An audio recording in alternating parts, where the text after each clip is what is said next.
Yeah.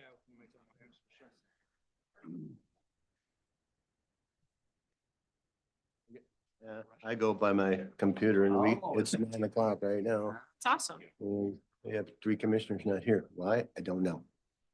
I'm glad it went good. Yeah. Uh-huh, I would have been too. Laptop is spot on, ain't it? Got it quick. It's always right. I always assume it is. Sounds like a. I did, and we'll do it after, perfect. So, you know. Yep. How you doing? Good morning, good.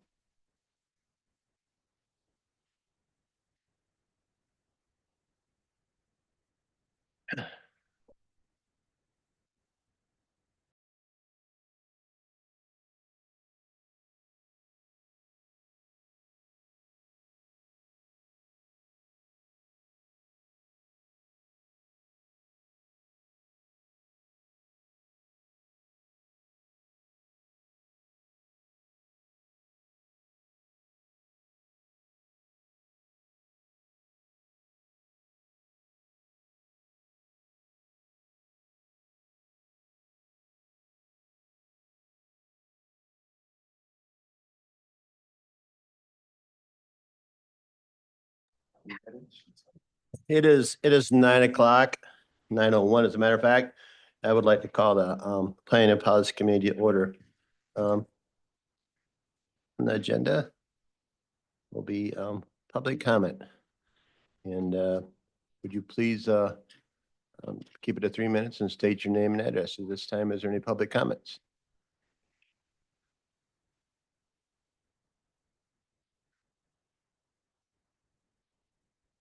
Good morning. I thought Mr. Teeples would be here because this primarily, I wanted to take this opportunity to thank Mr. Teeples for attending the husband and I, my husband who's a Vietnam vet, and I appreciated his stated comment to support the 10,000 veterans in our county. And it was especially encouraging that he supported the decision to use the building that was already approved last year for the use of veteran services. I wanted to thank also PJ Muir, Jason Schenkel, Commissioner Wenzel, and the rest of the Veteran Services Board for their heartfelt passion to make sure our county is attentive to the needs of our veterans and to have done the hard work to make that happen. With the use of the facility having been approved by the previous board, grants in place to cover costs with no additional taxpayer funds or millages necessary, and well-defined planning stages, this is a win-win for our veterans, as well as for all residents of Ottawa County. I would also like to thank the facilities director, Cameron Bricker, for the fine job he did to condense the report for the meeting last week with regard to the planning stages to be implemented. He was roundly and unfairly criticized by Mr. Rosema for reducing it to a single page. However, I found it quite impressive to have had it summarized so well. I would think that Cameron had plenty of other details he could have included, but chose not to for the sake of brevity. Perhaps it would have been wise for Mr. Rosema to, for his responsibility to come prepared by doing his own research. Finally, I would like to address his response to me in a brief conversation we had after the meeting. I had stated that he needed to get beyond the obvious enmity against those who are disparagingly referred to as OI commissioners. I, for one, am very pleased with all the positive actions and decisions taken by the previous board, who did extraordinary amounts of research to inform their decisions during their tenure in order to best serve the Ottawa County residents. His response was, "It's only been 30 days. So I reflected on that comment, and I chose to take him at his word so that the sincerity of his efforts could be demonstrated over the coming months as he encourages and models the same for the other new commissioners." Thank you. Thank you.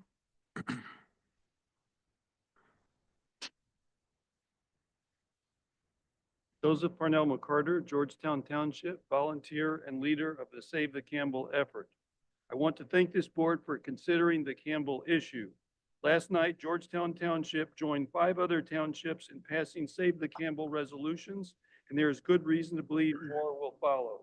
An overwhelming majority of Ottawa County does not want the Campbell plant to be closed in 2025, and that for very good reasons. Here is what Consumers Energy is not going to tell you today. Number one, the safe thing to do is to follow the recommendation of the 2 preeminent experts on our grid operator MISO and the North American Electric Reliability Corporation. Both now recommend delay of closures like the Campbell because they say our grid will be in trouble if we do not. What MISO communicated at the time of the settlement years ago is irrelevant now. Now, MISO and NERC are saying our grid is in trouble and to delay closures. Number two, Consumers Energy will say that they have enough generating capacity to cover its customers, but fail to mention the litigation with Wolverine Power because of the way consumers left them in the lurch with the precipitous closure of the Campbell. Consumers Energy bought a currently existing gas plant so that on its books it would be fine, but their tactic left the overall grid and Wolverine Power customers in a precarious condition. Number three, Wolverine Power has had to scramble to find an alternative supply for its customers. The Biden and Whitmer administrations have poured billions of dollars into a risky 2025 restart of the Palisades nuclear reactor to supply Wolverine Power customers. Never in the history of the U.S. has a shut-down nuclear plant been restarted because there were economic and technical reasons it shut down in the first place. And now it is in worse shape than at the time it was shut down. Consumers Energy sold the Palisades years ago because it was such an economic and technical headache. The former Palisades lead engineer, Alan Blind, and many others are warning of the dangers of trying to restart it, especially if it is done quickly. Consumers has shown they are determined to carry out the unrealistic energy plan of Governor Whitmer's MPSC appointees, who have ensured CE executives and other investors are handsomely financially rewarded, while the citizens of Ottawa County are shafted. They want the Campbell demolished. If they are allowed to close the Campbell in a few months, they will begin to progressively dismantle it, making its demolition a foregone conclusion. We need to stop that. MPSC plans do not stop with closure of coal plants. The MPSC is already applying pressure on some gas plants to close as well, reflecting the fact that leaks from gas pipelines mean there is much greenhouse gas effect from gas plants as coal plants. Oil and gas fracking is actually more environmentally problematic than coal mining. Thank you. Your time is up. Thank you. You're fine. Any other comments at this time? Seeing none, let's move on to the approval of the agenda. Is there a motion to approve the agenda? So moved. Support. Motion made and supported. All in favor, say by saying aye. Aye. Thank you. Consent resolutions. Approval of the minutes from the January 14, 2025 Planning and Policy Committee. Is there a motion to approve the consent resolutions? So moved. Support. Any discussion? All in favor, say by saying aye. Aye. Aye. Motion carried for the consent resolutions. Agenda and action request. First of development rights, the suggested motion is to approve and forward to the Board of Commissioners the 2025 purchase of development rights scoring system. Is there a motion? I'll make that motion. Support? Support. Motion made and supported. Discussion? Report? Becky? But God, I think Phil's had coffee this morning. Should I slow down? No, you're great. Get it going. Sorry. Keep it going. Yes, this is, I'm Becky Hudinga, for those of you that I'm Economic Development Coordinator, and I work for Paul in the Department of Strategic Pick the Import. mic up, Becky. Yeah, this is just a basic administrative step that we take every year under the Purchase of Development Rights Program. Just very briefly, we have a countywide ordinance that allows us to buy the development rights to farmland to permanently preserve it in perpetuity. And in order to select those properties, we use a scoring criteria, review it every year and bring it to the board for approval. So if there's questions on the criteria or anything briefly about the program, I'm happy to answer that as well. Is there any scoring that's been changed since last year, Becky? We chewed this up and spit it out quite a few times this year, working on it to see where there was need for improvement. We didn't make a lot of significant changes. We did tweak development pressure piece of it. We added population density and combined that with overall population growth to improve that criterion a little bit. And then we also relooked at our economic impact criterion and tried to utilize the new Ag Census data and some sector data to improve how we were assigning points in that criterion. But other than that, they're pretty straightforward as in past years. So we're going to continue to review some other ones this year as we go on as a board. It's on one of our discussion items. So. Good. Any other questions for Becky? Comments? Allison? Not question. I would just say I agree with Becky. There's been great, robust discussion as a committee that has taken place. And I think Becky's done a great job adequately explaining the changes. Thank you, Becky. Thank you. We need a roll call on this? No? All in favor, signify by saying aye. Aye. Opposed, same. Motion carried. Action item number 2, the Grand Haven Area Convention and Visitor Bureau Agreement. The motion is to approve and forward to the Board of Commissioners agreement to join the Grand Haven Area Convention and Visitors Bureau Assessment District. Is there a motion? So moved. Support. Motion made, supported. Jason, Morning. morning. So before you is an agreement that will allow us to join the assessment district for the Grand Haven Area Visitor and Conventions Bureau. As many of you are aware, we are have been working on opening our Idema Explorers Camp at Ottawa Sands. So that's made up of 3 tree houses, 5 yurts, and 10 tent pads. So the intent of this, the tree houses and yurts are the only qualifying sites there. So the threshold to automatically be joined the assessment district is 10. So we're at 8. Staff recommend this so that Convention and Visitors Bureau can focus on the regional and national marketing plan, while we'll continue to do our communications out to the local population. So we've included some of the metrics and numbers from the Convention and Visitors Bureau's website. It is a 2% tax that's charged on the users. So, and then we'll be charged quarterly by the Visitors Bureau to pay that. Questions? Comments? Yeah, Oh, Sylvia, you beat I'm me sorry. to it. I don't want to cut her off. Sylvia, go ahead, Sylvia. Thank you. So I'm just wondering, has there been consideration about access for our county residents? So for instance, so you're broadening up the advertising. And so my only concern with that is, will that then perhaps make less space for our residents to use the park? So that's a really good question. One of the things that there are a lot of things that we'll learn this first year when we operate, and then adjust as we need. So if we see that there's higher demand or residents are feeling like they aren't able to get space, we can adjust, how we do that. I don't know if this is possible at all, but it would be really nice maybe to even see the parks open it up to residents prior to, outside county people who are interested. So I don't know if that's a possibility now or in the future, but, because our residents pay for the parks and there's parks millage, I just want to make sure that they get to use it. Yep. And we did talk about, so this was predominantly paid for by private donations of the campground. So we had some of those initial conversations. And for now, the plan was to try to open it up the spring and then adjust as need be. Okay, but for year 1 though, you would be looking at pretty much making it a broad offering. Yeah. Okay. I'll go. Yeah, and I know this isn't exactly on the topic here, but on the topic, I was really pleased to see the number of website hits that the Visitors Bureau gets compared to the Ottawa County. So I think it makes perfect sense to broaden. So I'm in favor of this. I think a little bit of a piggyback on Sylvia's question. I'd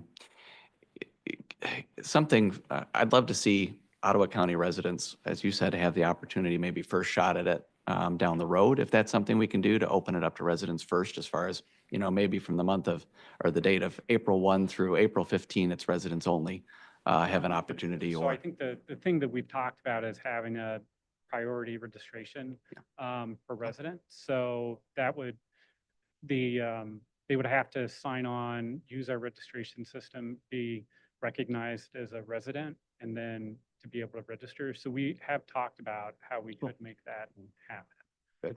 Thank you. And I'm sorry for even throwing an idea No. out there on how to do it. That's up to you guys. And I Just think that we'd get, you know, Yep, so we did develop the Parks Commission. We did develop a business plan to help guide the operation of the Explorers Camp.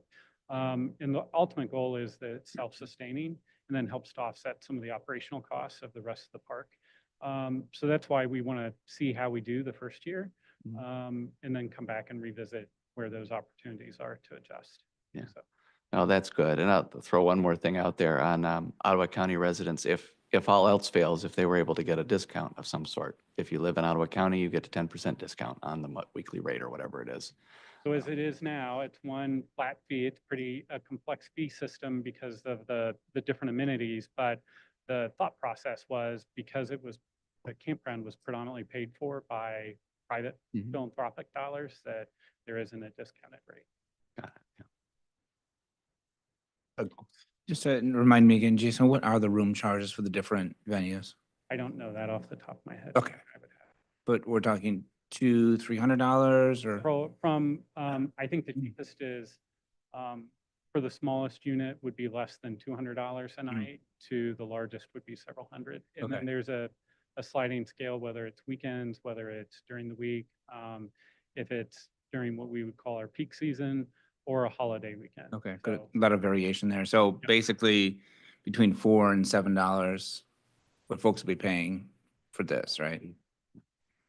The 2%. yes, yes. Sorry. Okay.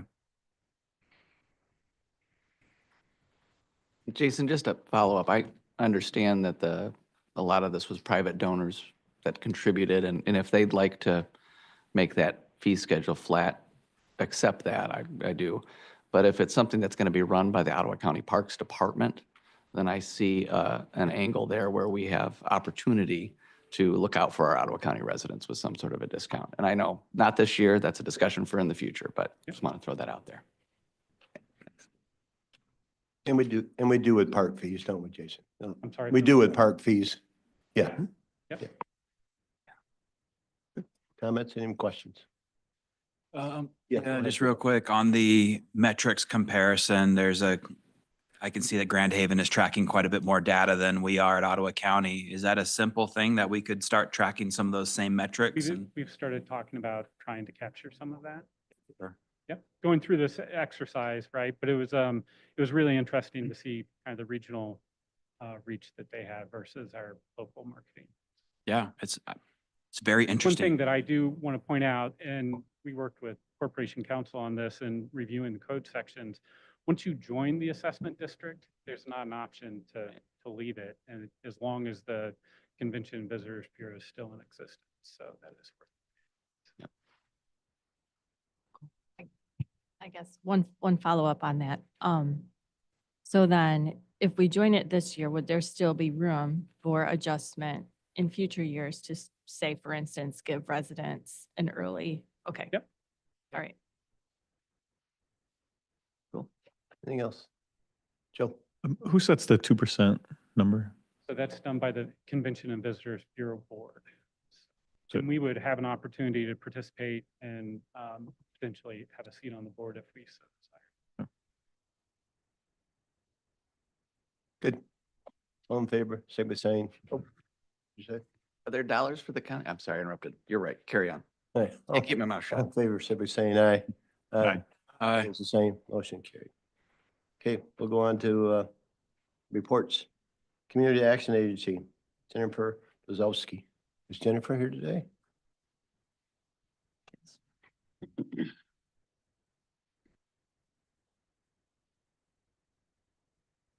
Okay. Good morning. Can you hear me okay?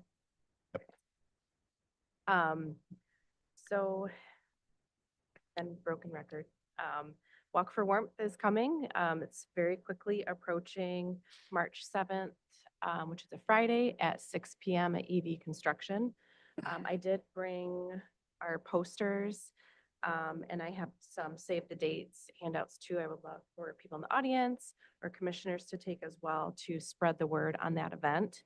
And I also just want to talk a little bit about why that event is so important. Yes, it supports our utility assistance program, but I think it's important for people to realize that our utility assistance program, because it's somewhat of an emergency assistance program, we're catching people that are in crisis. So really that's an opportunity to connect with individuals in the community. And these could be individuals that are at community mental health. These could be sometimes veterans. These could be just community members that are struggling. And why I see that as an opportunity is because we can build that trust with them and we can get them into services that they might not have known about. So if we see somebody that's in that utility crisis, even if we can't assist them, we can get them over to a service that might be able to. Maybe we can identify there are some other issues going on like mental health, there's things like that. And we can make those necessary referrals to make sure that they are getting their needs met. So Walk for Warmth, having those dollars for the utility assistance program really keeps that program going. And I think it's just important to highlight that federal grants are not always guaranteed. We rely on federal grants, and this is just another opportunity for us to be more financially sustainable ourselves. So we really try to promote this event. It is free. We would love donations, of course. There's a lot of events for children, families. We'll have Caribbean Sunrise, an amazing Puerto Rican restaurant on site, food for sale there. We'll have Robinson's popcorn for sale. We'll have free face painting, cotton candy, snow cones. We'll have a silent auction. We'll have some games for the kiddos. And we'll also have Dan the Balloon Man that'll have balloons for the kids that attend as well. So we would love to have an all-time high for community members to attend and donations as well. Everything is on our website. There are QR codes to scan and easily register and donate as well for the event. Again, we would love to see you all there. Another program that I wanted to highlight and just talking about grants is our senior food program, which is known as CSFP. And that is a program that we ask for volunteers for quite often, and I just want to explain the why around that. So outside of the cost of food, we receive around $29,000 to run that program. And I'll repeat that number because I feel like it's important. $29,000.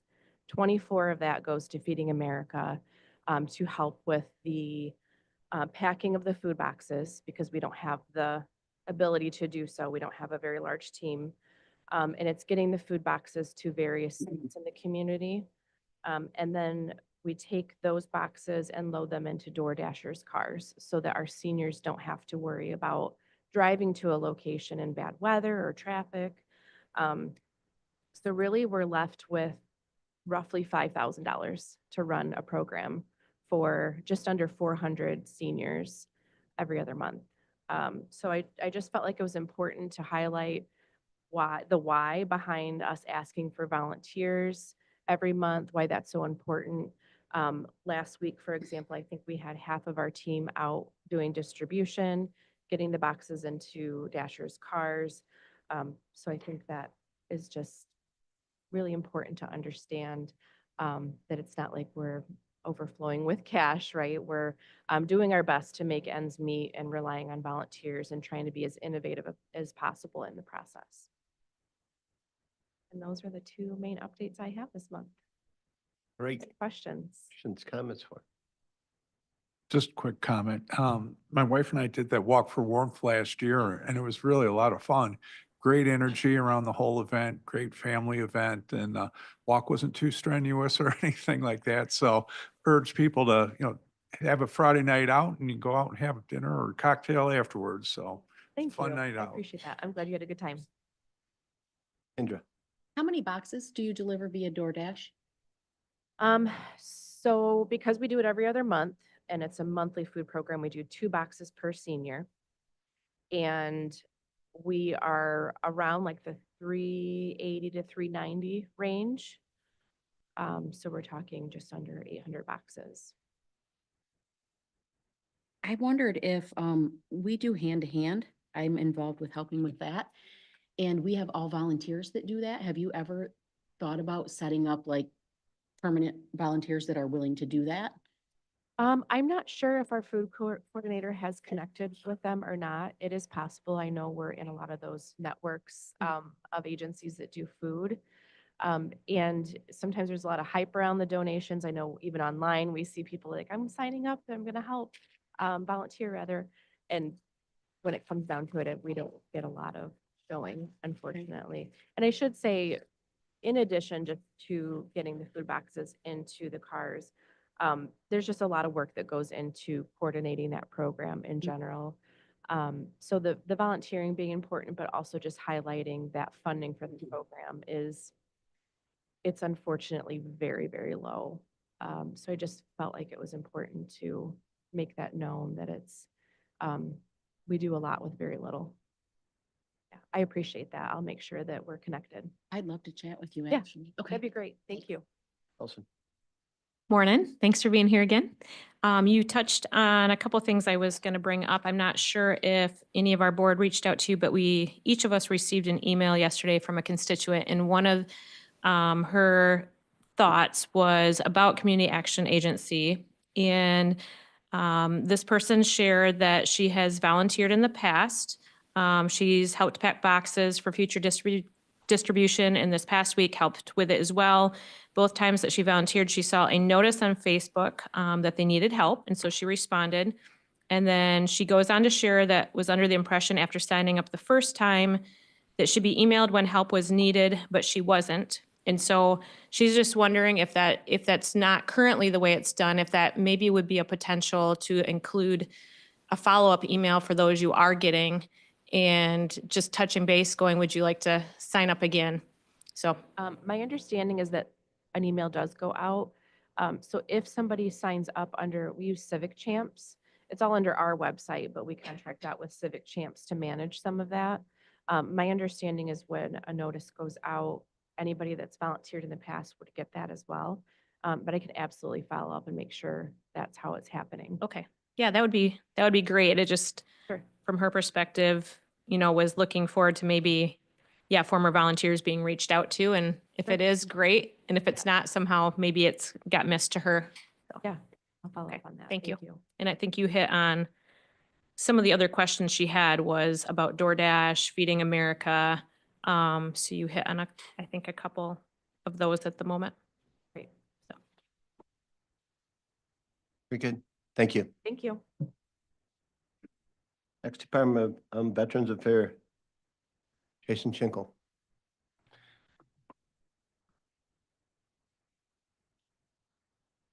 Morning, Jason. Good morning. How we doing? Great. You with some death by PowerPoint?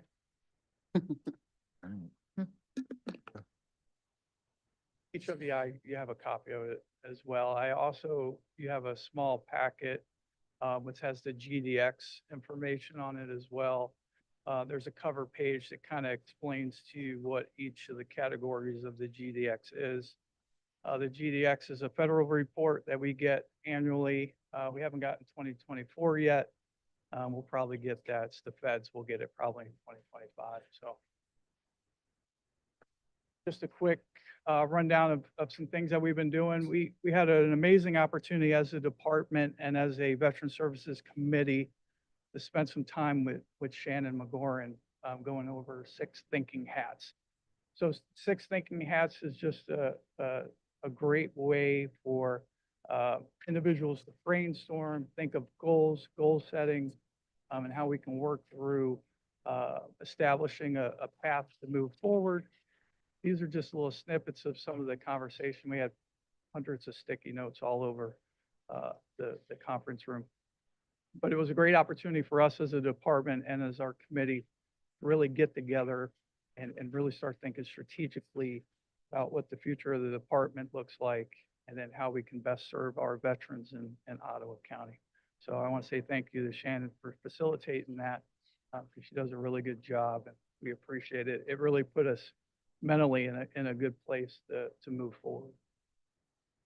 talk about facilities a little bit. We're currently working on the scope of work with facilities. I have a meeting, me and Cameron will meet on Thursday to talk through scope of work priorities. And then obviously the project string has already been created in the CIP for fiscal to start working through that project. Moving into a little bit of population, when we were talking about facilities, one of the biggest questions that came out was, what does our population look like? So right now, roughly our veterans make up about 0.036 of our population. So this just kind of gives you a breakdown of generally where our veteran population sits. So Are the veterans in red? Is that what that? that's the veterans are in red. Okay, thank you. Yeah. So it just kind of gives you a quick snapshot of where they sit, and then where we sit, and then how we can better close that gap in geography of where they're at.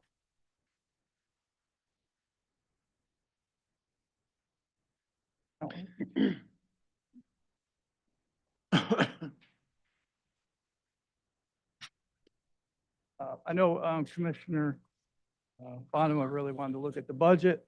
So this is the budget breakdown going back from 2020 until now. It goes up.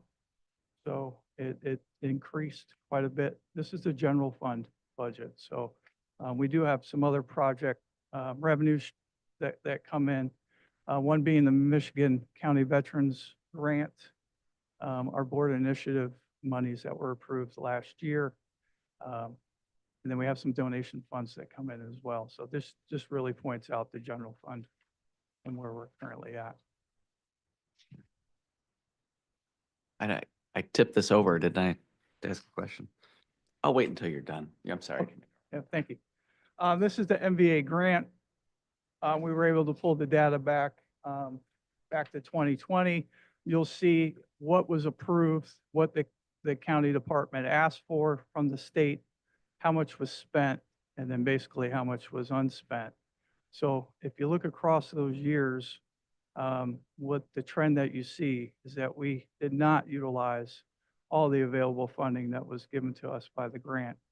Now, the grant actually gives us $50,000 up front at the beginning of every FY. So if you look at 2020 through 2023, you'll notice that we actually had to pay the state back because we did not spend the $50,000. So we had to actually send them some money back. If you look at 2024, you'll notice that we spent quite a bit of the grant money. However, I was only here for part of this year. So 2025, it's expected that we will spend all $163,000 of that grant. This is the Michigan Veterans Trust Fund spending. This is an emergent fund through the state that is specifically for veterans and their families. We are the application department, so folks come to us. We help them apply for this emergent funding grant through the state. This just lets you know how much we've actually asked the state for emergent funding. And then the right-hand side gives you how many veterans we actually served. So you'll also see a correlation between how much of the state emergent funding we've spent, and then the correlation with the next slide is what we spent with our local county emergent funding as well. It does levels off a little bit, but we actually increased the Ottawa County Veteran Service Fund spending. So you'll see that we've leveled that out. We're asking for the state to help us out, but we're also utilizing the funds available to us through this Veteran Service Fund. What's unique about the Veteran Service Fund for this year, we actually asked the state grant to give us a peacetime emergent funding. So we have about $16,000 through the grant that we can use to help veterans and their families that serve during peacetime. We haven't done that in the past, but we're doing it this year. Our transportation initiative spend, you can see going back to 2021 up until now, our transportation dollars have increased, which also correlates the number of veterans that we're serving. So we've actually increased our spend and the amount of folks that we're helping with their transportation. You also noticed that I adjusted the budget going into 2025 because we were asking pretty much the entire amount of the grant to go to medical transportation, and they never came close to spending near close to spending at all. So we have readjusted that money to reflect, we're just a little bit closer to where we should be on our spend, which means we were able to allocate other grant monies to other initiatives. So we find that to be a little bit more fiscally responsible. Burial spending, obviously, we talked about at the last meeting, the committee approved us to raise the amount to $600 and the asset limit to $70,000. So if you look across, we had a decline in burial spending in the last couple of years. I contribute that to lack of education and marketing across our county. I believe our funeral homes are not up to speed. So in April, we actually have all the funeral homes in Ottawa County coming to meet with us. We're going to have a training session to talk through our new burial policies, and then also talk through the federal VA burial opportunities as well. So based upon that, educating them, educating our community, continuing with our outreach, we should see our burial spending go back up. Obviously, this correlates to folks passing away as well. So as our Vietnam generation tends to get a little bit older, we should start seeing our burial asks go up. One of the, not a nice thing about our job. VSO appointments, they held steady. If you look in the summer, July and August, you can see the numbers went down. Our VFW representative was on active duty during that time. Came back in August and resigned. We had a VFW rep from Muskegon came down and covered September and October. And then he moved to Kent County. So you'll notice the numbers have gone down. And that's in correlation with us losing a veteran service officer. However, we now have a county veteran service officer, so we should not have to worry about relying on other folks to do that for us. So those numbers will go up as Al Lamb becomes accredited and can do those claims. This is a population comparison of veterans between us and Muskegon. We picked Muskegon obviously because of its geographical location and also how closely our populations are. You'll see that Muskegon and us are really within a few hundred veterans of one another. And then compensation and pension. So I'm going to talk through this in a little bit more. This is actually, when you look at your GDX, those Excel spreadsheets that I gave to you, it lists several things that the feds do for us. Compensation and pension is one of the biggest. Compensation and pension includes service-connected disabilities, includes DICs for surviving spouses, surviving spouse pensions, burial benefits, cemetery benefits. It also includes aid and attendance for those who are homebound or in nursing homes. You also see, you go across that Excel spreadsheet, it talks about education. That's the amount of post 9/11 GI Bill, VR&E, and voc rehab monies that come back to Ottawa County. So what I want to point out about the comp and pension, one of the number one things that we're responsible for through the state and through our department is providing advocacy for federal claims. That's what our accredited veteran service officers do. So I will point you to 2023. As a county, we receive over $70 million in comp and pension revenue.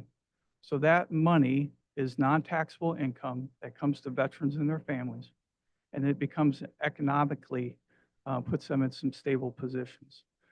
So I think it would be hard pressed to find any other department in this county that generates this type of economical revenue for the county.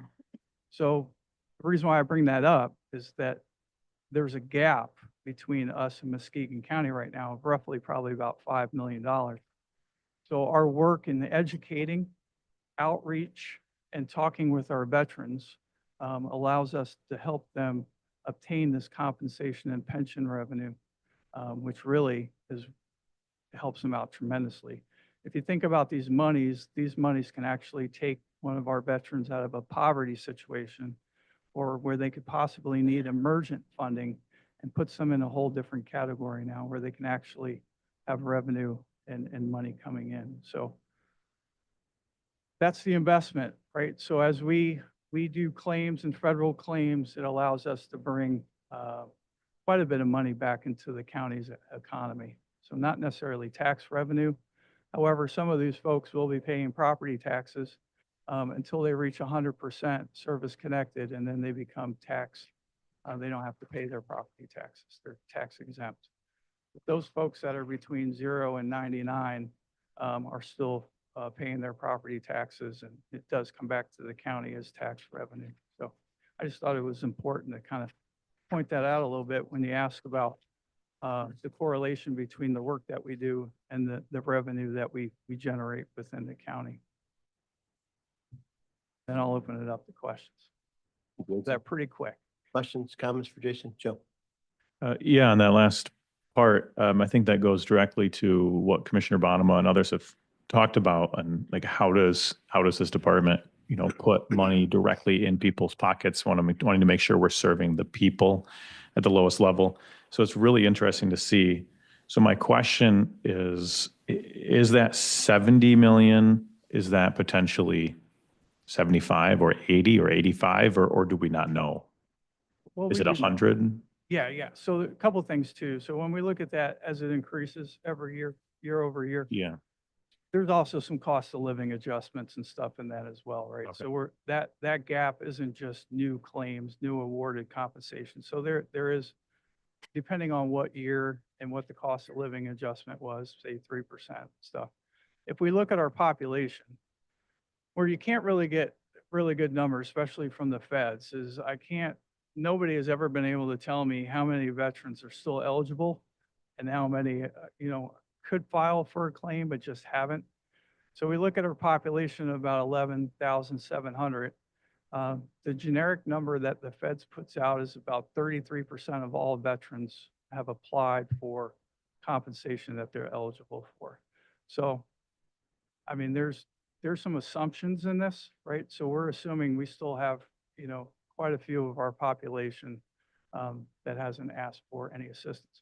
Another thing to consider with this too is this isn't just veterans. This is surviving spouses and dependents as well. So even though a veteran may pass, that doesn't mean that our work is done, because there's still compensation and pension, aid and attendance, and DIC monies that we apply for with family members. So that's why when I always talk about the 11,700, I always say we can potentially double that number because of the spouses and families that will continue to serve after their veteran passes. So, but there is some correlation. We have the ability to, and what's unique too with these comp and pensions is that veterans may not be qualified today, but they may be qualified a year from now. So when we talk about like a survivor's pension is based off of assets and income. Well, every year the feds are going to adjust that based on inflation and cost of living. So you apply this year, you may not be qualified for it due to income status, but as the numbers go up, 2 years from now, you may qualify for it. Another thing to consider too with comps, especially when you're talking service-connected compensation, you may be awarded 30% for an injury that you sustained while in the service. That injury doesn't go away, and it's 30% today. But 10 years from now, when you develop secondary conditions, then we go back and we apply for increases. And that's something that a veteran service officer does. So it's not a one-time deal. Some folks, we can take care of them one time. Others, it's something that we work through years, it'll take years for them to get exactly what they deserve. As an example with that would be like a bilateral condition. You have a bad left knee, you had surgery, they did a knee replacement, and now your right knee suffers because it's been working so hard to compensate for the left knee. So we have the ability to go back and maybe ask for a bilateral review and get their increase in their compensation. So it's constant work to go through that. So thanks for that question. Thank you. Just a quick question, Jason, when we look at this spreadsheet, you know, you're talking about Muskegon, you know, having a higher per capita. How much of that is influenced by income? Is there a big variation based on, you know, a veteran's income? There very well could be. Yeah. Okay. Yeah. There's a lot of intricate to look at when you peel that onion back. And it very well could be income based as well. So, Okay. yeah. Yeah. So some of that difference may just be sign up differences. We're just not getting the sign up percentage rate. Some of it could be, you know, we are hitting the same sign up rate, but there's differences in income, which may drive that number. That very well could be. Yeah. Yeah. When it comes to those income based compensations. Yes. Mhm. Yeah. Great. Thanks. Yeah. Thank you for the presentation. One question I had was in regards to homeless veterans. Yes. Approximately how many unique homeless veterans are we tracking them? How big is that population? Yeah, well, actually, there's several organizations that actually went out last week to do an actual point count. So that's an actual head count. So they go out and go to all the homeless encampments and they count heads. I will tell you right now, there's a lot of different data out there, but we're roughly at about 20 is where we sit. So you're going to see some numbers that go up to roughly 800. But by head count, we're at about 20. And what's unique about the homeless situation is how each organization at each level defines it. So when we say 20, those are folks that are literally on the street, tent city, living in a storage container, no permanent address. So we've also found too, there's been quite a bit of a cultural shift over the last few years too, where, and you'll notice it a lot. Actually, I stopped at the rest area off of 96 going to Hudsonville, where you see a lot of folks living out of their vehicles. It's actually become kind of a cool thing for folks to do, to live in these small Sprinter vans in their cars. We have one homeless gentleman that works for a manufacturing company. I won't name it, but he lives in their back parking lot. Actually had a conversation with him and he's absolutely content doing what he's doing. So he's making money and he just enjoys that lifestyle. So it's kind of a unique shift, but right now head count's about 20. Do we know where they're located? Yeah, we have, the bulk of them right now is in Holland. We actually have a few out in some of our rural areas. A small count over in the Jenison, Hudsonville area. Would they be the likely people to use the laundry and shower facilities that you're discussing? Yes, if we can get them to come in and see us, correct. What do you see as the process for getting them to come in to see you? It's literally a hands-on, face-to-face approach where we basically go out and meet them where they are and have that conversation. Yeah. And then you'd arrange transportation out here to the Fillmore complex to Correct. have them shower and do the laundry? That's what they need. We'll provide it. Yep. Yep. Any And more that's discussion? provided too. And now with the scope of work that me and Cameron are doing with facilities, we're going to prioritize that build out. So the laundry and showers, we're going to have a conversation about what that looks like and when that happens. So, but I'll keep you up to date on that. Gosh. Hey, I've got three. I'll throw them all out there and then we can go through them. Shouldn't take too long though. I think big picture, having worked for a couple of nonprofits and been on a few boards, one of the determining factors of how efficient a nonprofit or a philanthropic organization is the percentage of the budget that goes to overhead and the percentage of the budget or the amount of money that actually comes in that goes directly to the people that we're trying to serve. So these numbers are great. And I understand you're going through a period of growth right now as far as staffing up goes and facilities. But as the dust settles, the number that I'm going to be looking for is somewhere between 20 and 25% of the money coming in going to administration and the other 75 to 80% actually going to the population that we're trying to serve. That's a healthy, good running nonprofit organization. So just to throw that out there as the future target for you, that's what I'll be looking for, because that's a good measure of how well we're doing. Second thing, and this ties into spending some of this money and getting more money to the veterans. The burial, so two things, the MTVF funding, excuse me, that's not the one. The one where we're giving money back because we're not spending it, MVAA grant. Correct. How can we help spend more of that money, get more of that money to the vets up here, anywhere in the community? Because, you know, that improves that percentage of money that's going to the people. And I don't want to see money going back. I want to see it going to the people. So is there anything we can do up here? Well, it's really just knowledge and passing the knowledge on that the resources are available. So, and the more we educate, the more folks will come. You know, and as an example with the burial, that's why it's important for us to meet with our funeral directors, because we want to be the approving authority for those burial applications. We don't want the funeral homes turning people away based upon who they think are qualified for it, right? So it's just educating the community, continue the outreach, you know, and our initiatives too with the grant, you know, marketing. And we have billboards again for this year. We have social media money set aside to really, you know, get the clicks and get some folks involved that way. We have some radio funding, newspaper ads. We're redoing our brochures, bringing them up to, you know, 2024, 25.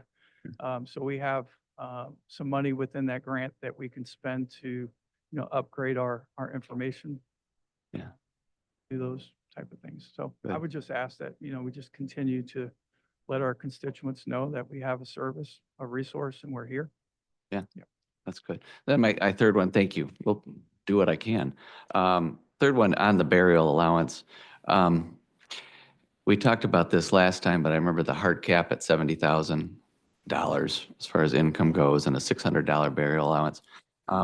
In the interest of spending more of this money, helping our veterans more, I wonder if you would consider, if the group has looked at adjusting that cap, either higher or making it some sort of a taper off system, a graduated rate. And I speak to this from experience being on unemployment and food stamps at one time in my life. And in those programs, it's a hard cutoff from when you qualify and when you don't qualify. It's all or nothing. So it's a disincentive to actually get out and work. I think we'd all acknowledge that's part of the flaw with the program. I think with this at a $70,000 hard cap, not that anybody's planning how much money they're making and trying to cut it off at $70,000 so they can get a $600 burial allowance. But the principle is there that at $70,000, it's $600. At above that, you get $300. The idea is that we can continue to support veterans if we've got excess money. Would that be an opportunity for you guys to look at that? That would be an amazing thing for Yeah. us to bring back and have the committee look through. Yeah, I mean, we went from 40,000 asset to 70,000. But yeah, we can definitely look, that's sure they would be very motivated to take a look at that. They're motivated to ask for more, I can tell you that. The burial allowance is a county funded burial allowance. So that does come from the general fund. That is something I can ask the state when next year's grant comes in to say, hey, can we help with the burial allowance increase through the grant? If they will allow me to do that, I will ask for it. But other than that, I would have to come back and work with fiscal for FY25 to determine whether or not we have room within the general fund to do that. So. Yeah, you bet. And I think that principle of kind of a graduated approach across the board and whatever services that you offer, if we can get away from a hard stop cap on something where we have local control to do that, and that helps get more resources out there to our vets, I will be very supportive of that. Thank you. Sylvia. Yes, just a couple things. Just want to push back a little bit on the percentages with nonprofits because we don't have a nonprofit here. And so I agree with that if we're looking at, the overall amount of money that we're bringing back into the county. But if you're looking at general funds, spending 20% goes to staff, the rest goes to residents, then we're looking at needing to increase our general fund spending. Because we know what the staffing needs are. So if we want to get, the cash that the county is giving direct to residents, then we will probably need to look at an increase in general fund spending, which you could do, but I'm just saying it's not necessarily apples to apples, because with nonprofits, you're looking at, donations and stuff. So anyways, I would just push back on that exact figure. However, again, I think when you're bringing in $70 million to the county, you're probably pretty safe within that figure. So then the other thing is, as far as the grants go, I think that we're probably going to be doing a better job as time moves forward on using up that grant money. There's been a lot of, transition and coming on board and starting planning. I'm really happy to see that you've worked with Shannon on doing some strategizing for your department. And I know that some of our grant funds actually went back before we knew that we were going to be doing a more aggressive build out of the department based on the needs that we were seeing. And so I think that some of that money, had we had a more long-term plan, it would actually not have been returned because we could have used it for the build out. But some of those decisions were just made too late to be able to access all of those funds. So are you seeing that too? Are you seeing that going forward, we can be more strategic as far as the amount of grant money that we do utilize and how much ends up going back? Oh, absolutely. Yeah. And what's really something to take into consideration too is that we now have a veterans committee that is very passionate and have some great ideas. One of our committee members actually took the time to formulate a FY25 outreach. We had to actually go back and say, well, let's see what our bandwidth is, right? These are all great. So we have a committee now that is like super involved, and they're acting like a veterans committee. They're holding me accountable. So, yeah, they're tough. They're a tough group. So in a good way. But yeah, they have some really great ideas. The work we did with Shannon really puts a lot of things in perspective, what we can be doing. And I mean, we'll be working on next year's grant here within the next couple of months already. So, yeah. Yeah. And accountability is good because it keeps us on our toes. So great work. Thanks. Very good. Thank you, Jason. All right. Thank you. Move on to community mental health. Dr. Bouchards. Morning, Michael. Morning.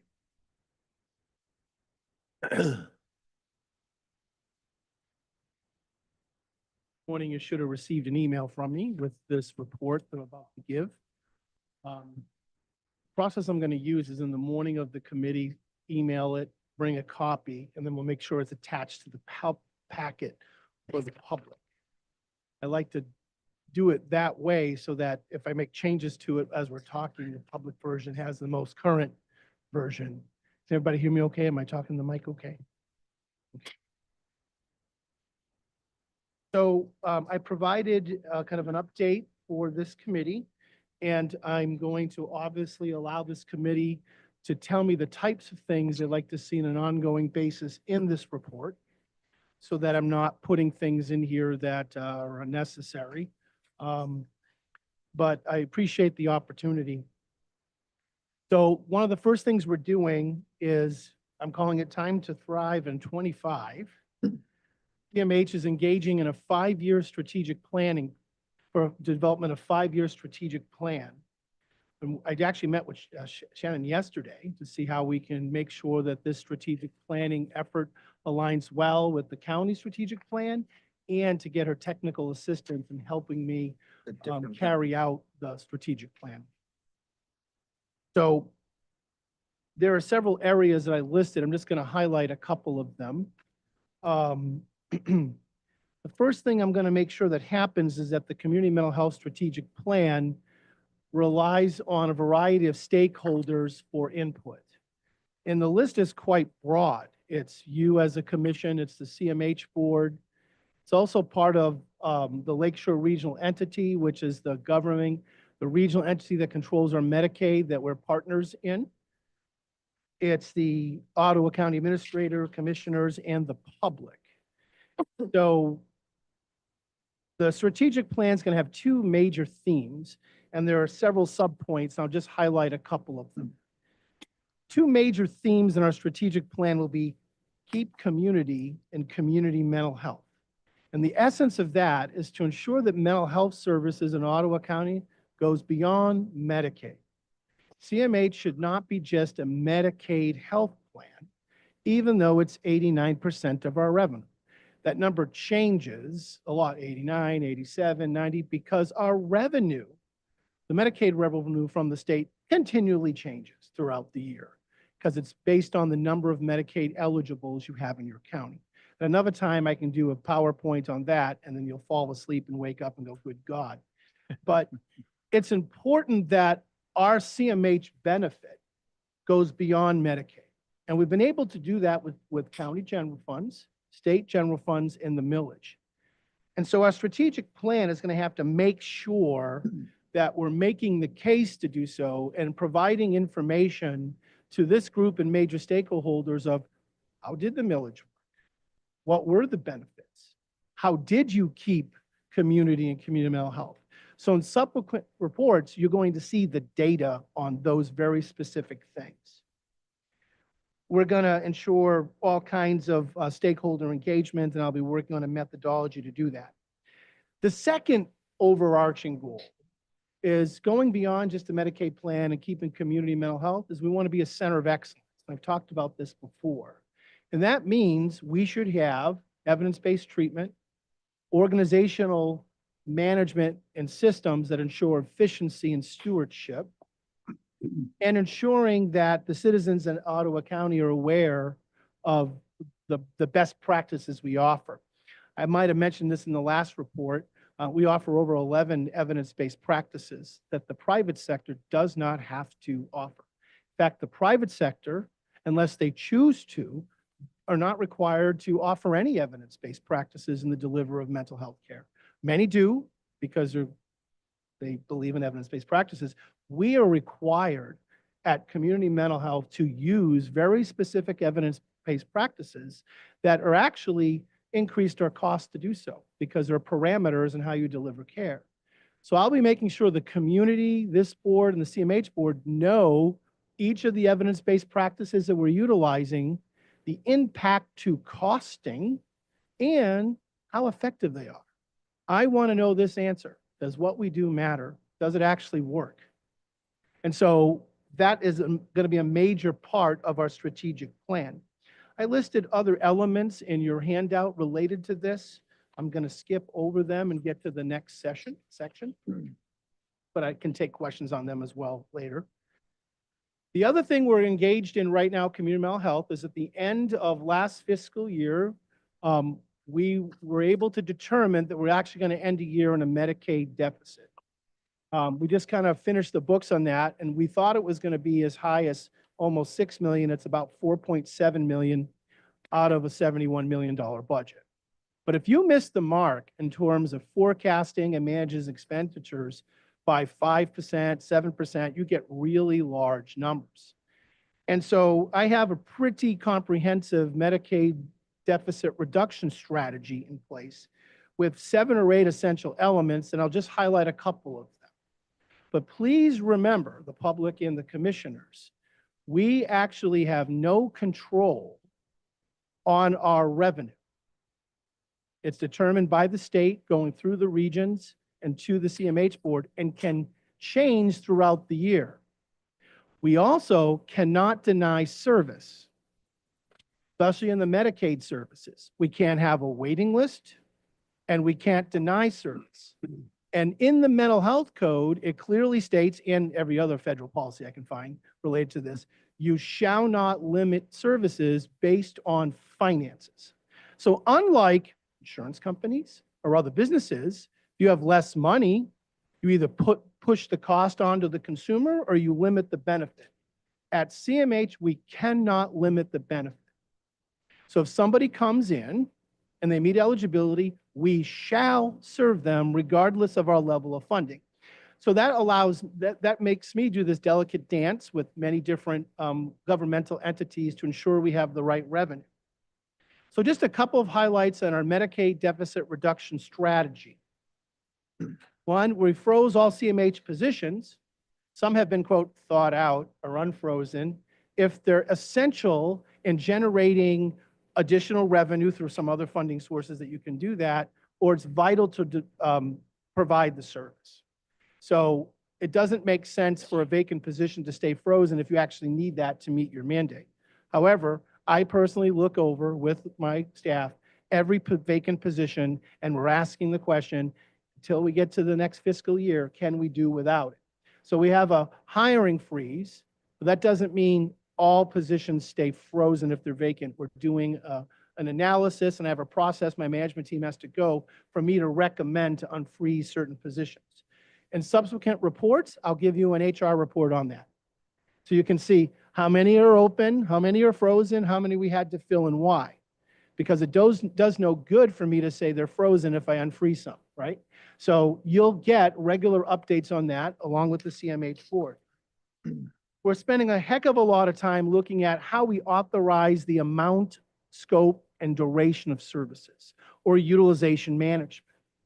Our utilization management department since 2016 has not grown in terms of who manages how we determine how much services someone gets. So we're looking at better ways to manage the benefit that we're asked to manage. And there are some highlighted bullet points on that.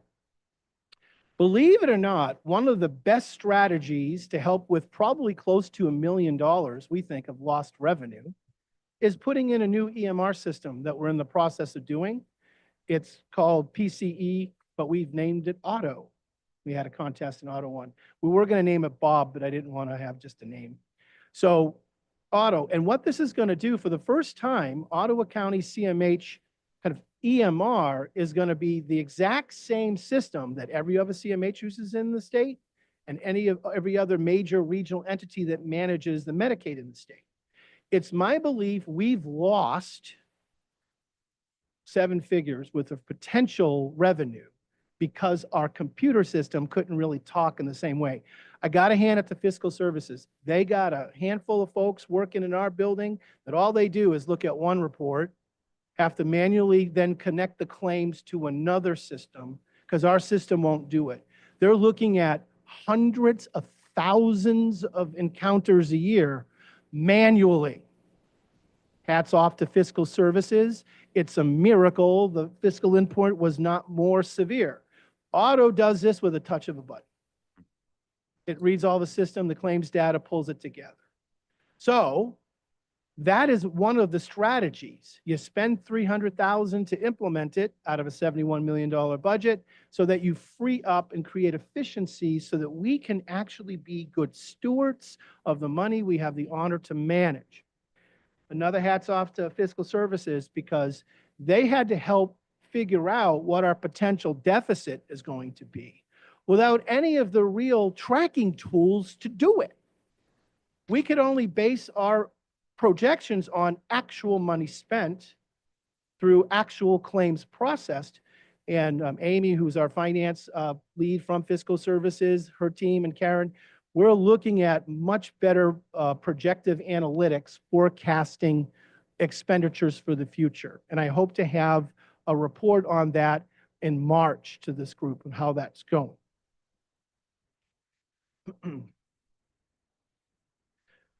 The biggest thing that I'm going to need your help with is number 8 on page 3, Medicaid Equity Initiative.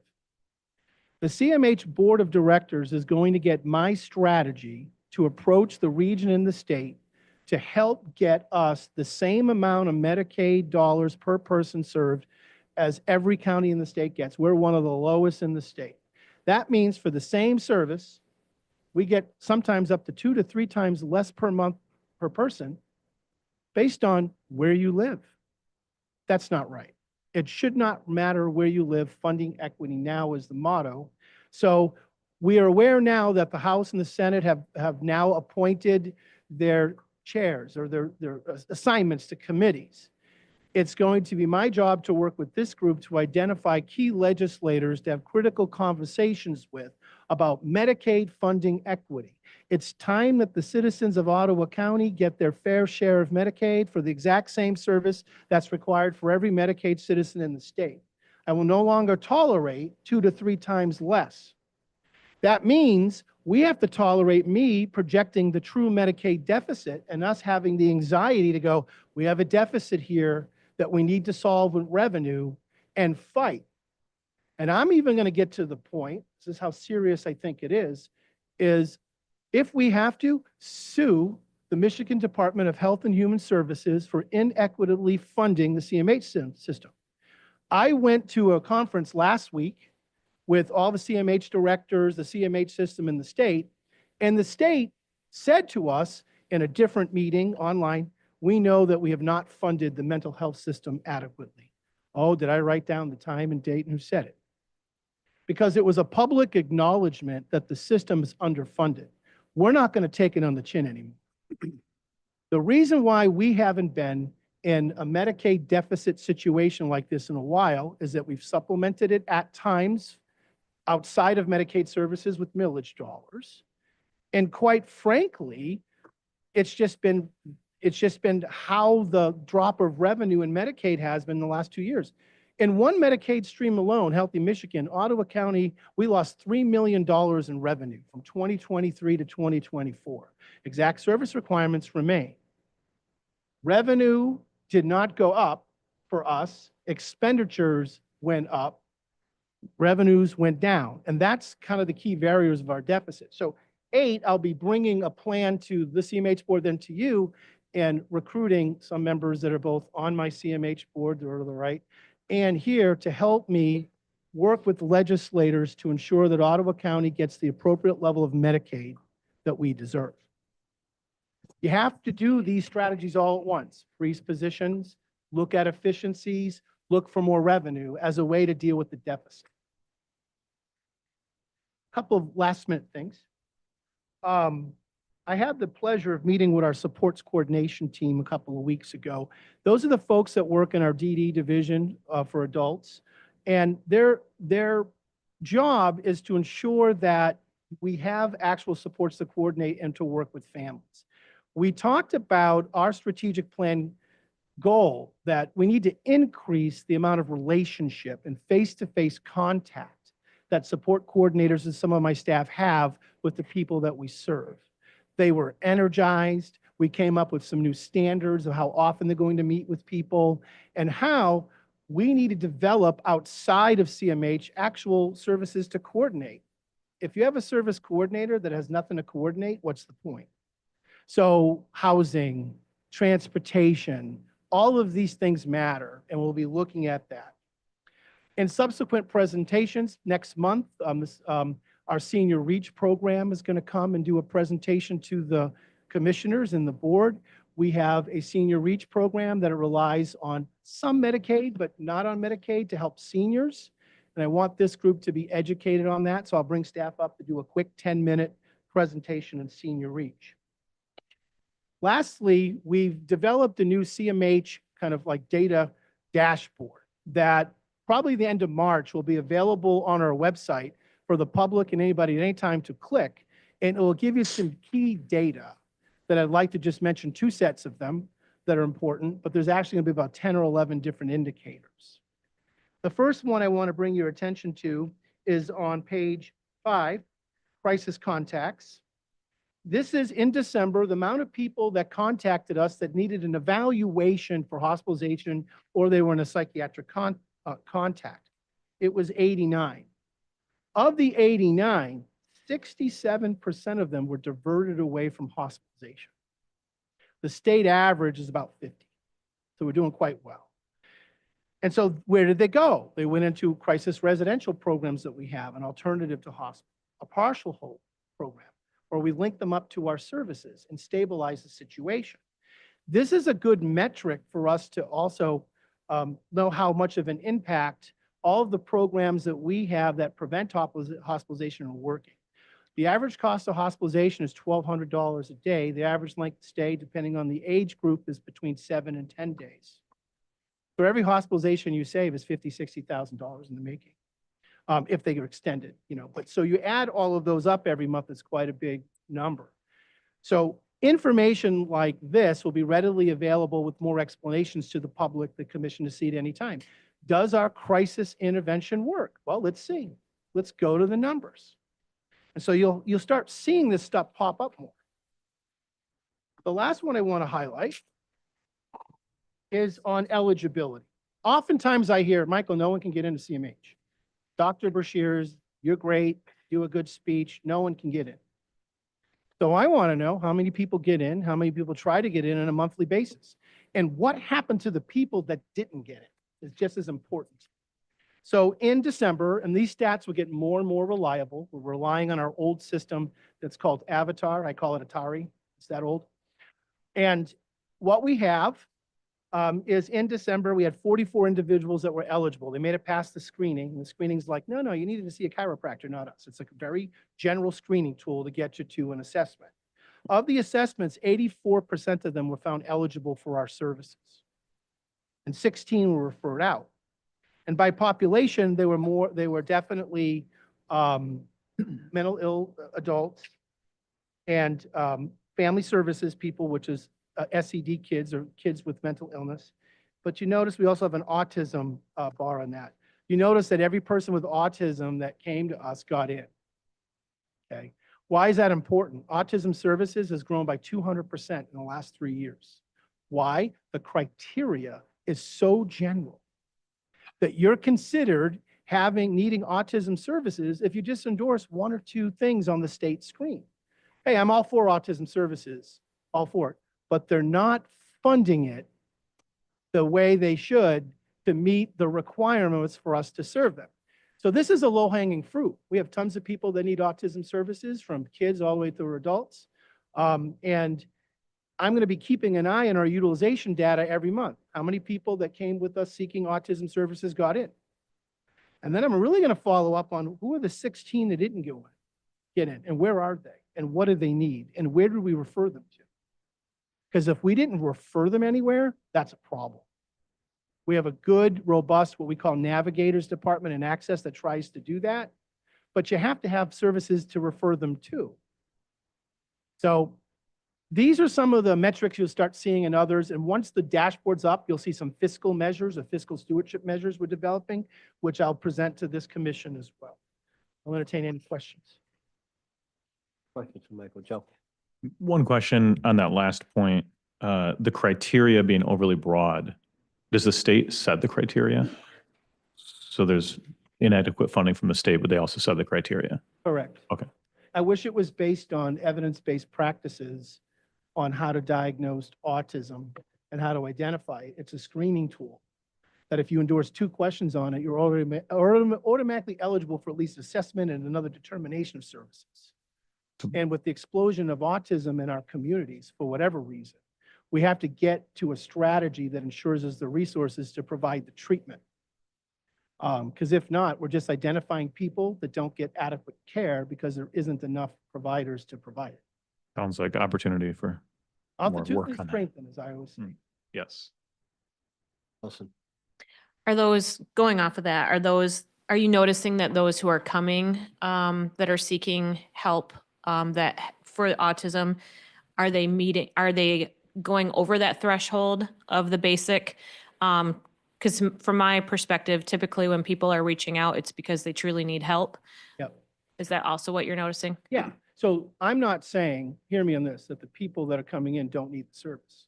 What I'm saying is that we get into a shall serve, must serve scenario almost immediately. We haven't even begun to do the proper integration with the ISD and the school system of when they're identified earlier, and what does that mean when it comes to us.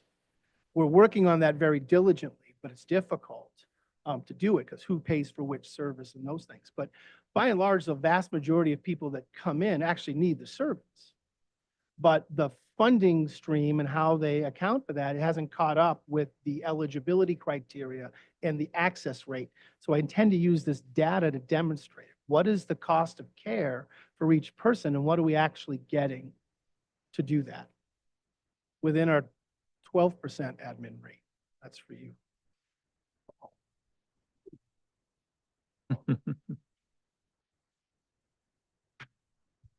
Yeah, just a quick question. Thanks, Dr. Bashir.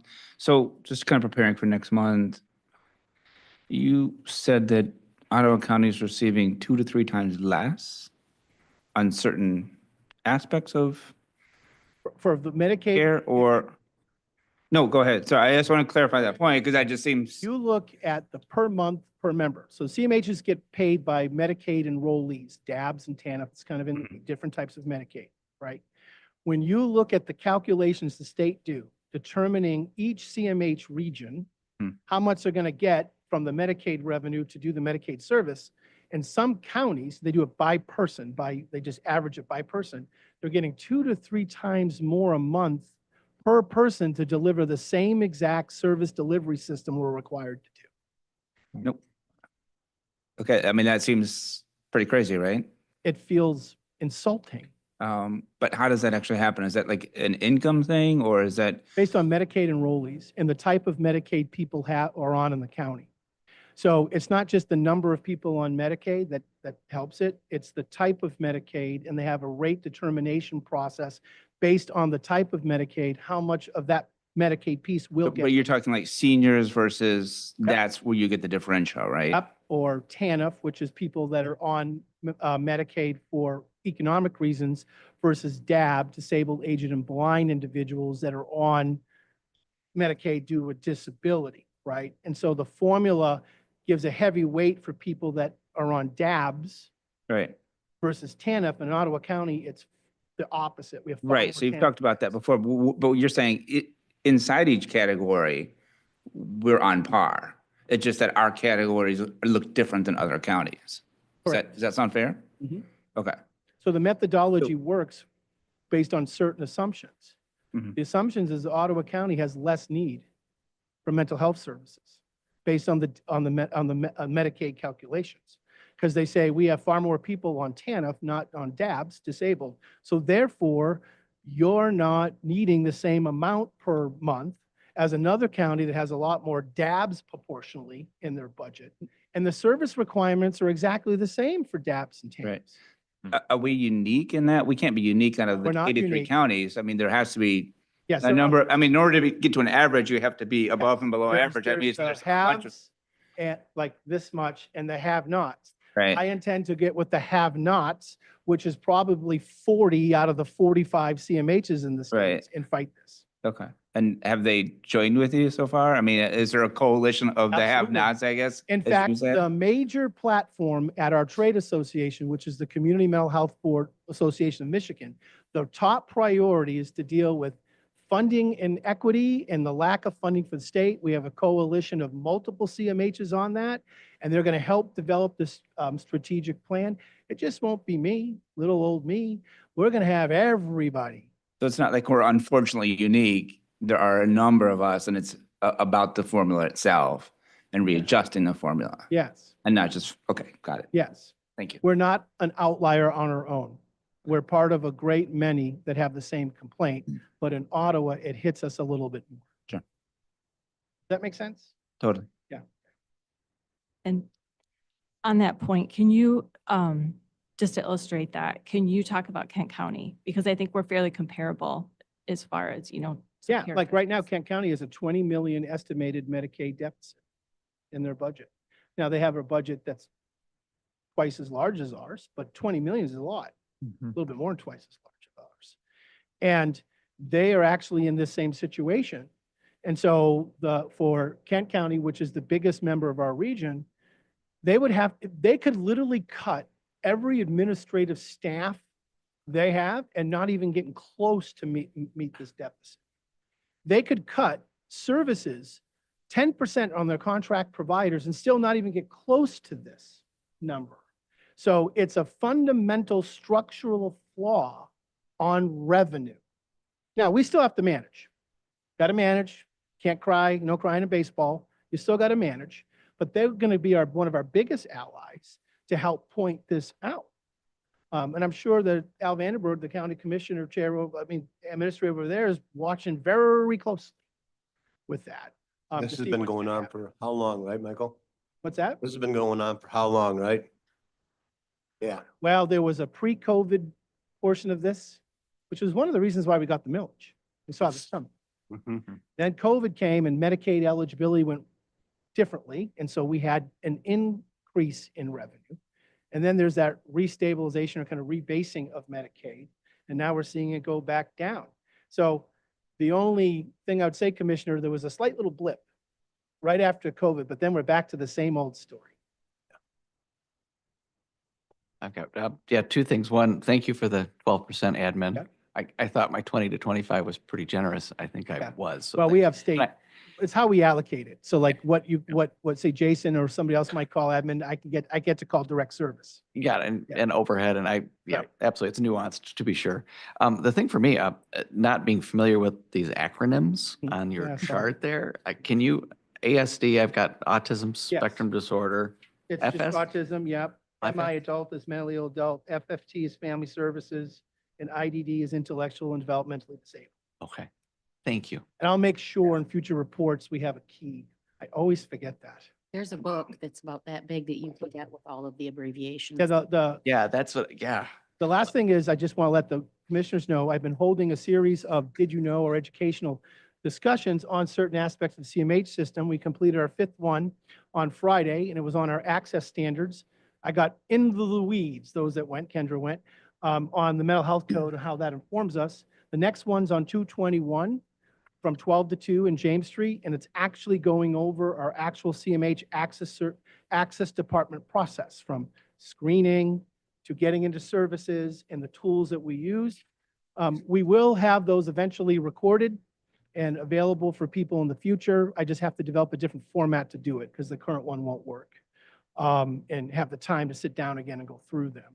It was very well attended. We had CMH board members, county commissioners, the public, staff came to it. And it's been a very good series. The first 4 were on the different funding sources for CMH. And our obligations attach them, but they're starting to grow. I may have to change the location because we almost ran out of space. It was incredibly informative and beneficial, I thought. Yeah. Very But good. anytime you can do the acronym thing, I like a guide. Yeah, thank you. Yeah, Thank you, Dr. thank you, Bouchard. appreciate it. Actually, could I ask one more question real quick? Here. Almost got Sorry, out, Doc. sorry. I am just wondering about the RFP that went out for social rec programs. Yes. And I know a lot of this stuff has kind of had to take priority, but do we have an update on timing of getting back to those? So we had one RFP process already approved at the beginning of the year for social rec programs that we already implemented. We have no others planned for the rest of the year to be included to our programming. I'm about to release, we have like a second millage RFP to go out, and it's going to heavily focus on plans that help us generate future revenue through another program called CCBHC. So expanding mental health services beyond Medicaid, standing up providers to join with us because we have an opportunity to add revenue. If we do it right, could add about $1.5 million of revenue a year. So, and this next wave of RFPs are no social rec programs going to be awarded millage. Next year, when we look at it again, we're going to base it on the number of participants that come and have a model where we're paying the social rec programs on who comes versus a structural or amount. And for some programs, like, hey, if they have a lot of people coming, this is great news for them. Pay the money where the people go. And so that will help us, but we don't have any future millage allocations this year for social rec. Okay, thanks. Thanks. Now we'll hear from the Department of Health. Ellen Hambley.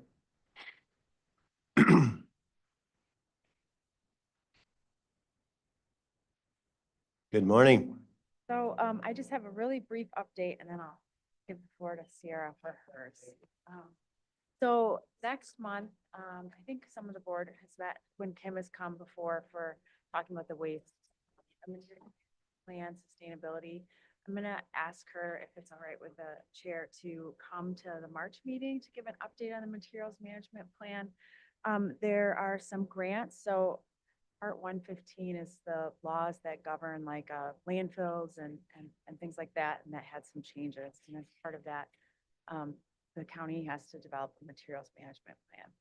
But the state actually has some grants coming through, so there'll be one for about $208,000 for the first 3 years to help fund the process of getting that plan developed and kind of up and going.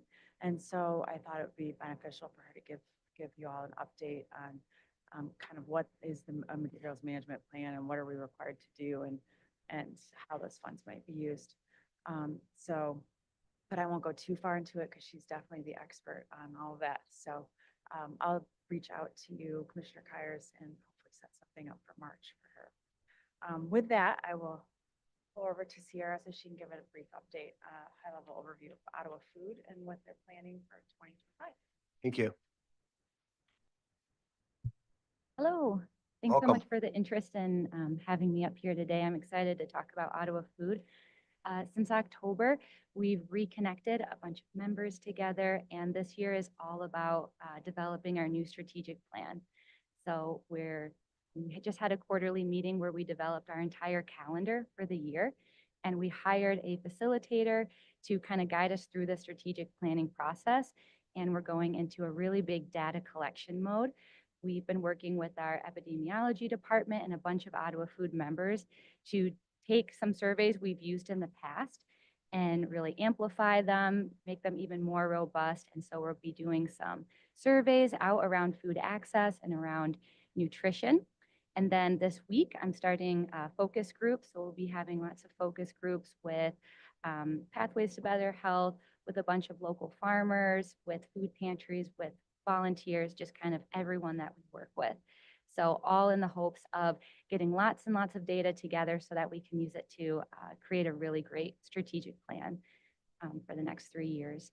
And we've got some programs that we're starting to gear up for. We're gearing up for Senior Project Fresh, getting our Charlie Cart back online to do nutrition education, some nutrition literacy throughout the community.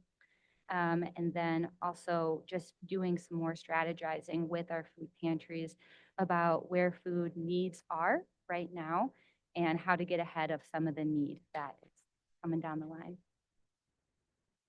Any questions? Questions? Sure, I'll throw one out there. How do you help District 10? Wow. I know, right? Put you on the spot. Grand Haven, it's all about me. It's all about my people. Yeah, Grand Haven, Spring Lake, Ferrisburg. What is the connection with food programs in my district to Ottawa Foods? It's a great question. So our big Ottawa Food members there are Love in Action and the People Center. So they work a lot with us. In the last couple of years, we've been trying to develop getting food rescue out there, kind of getting out of Holland and Zealand and getting some of that food into the Grand Haven area. We've also done a lot of work with them around having translation services for folks that are coming in. This is a couple years ago, but that was something that they brought to some Ottawa Food meetings. Like we have a lot of people who are speaking Dari or Pashto, and our volunteers are having a hard time connecting with them.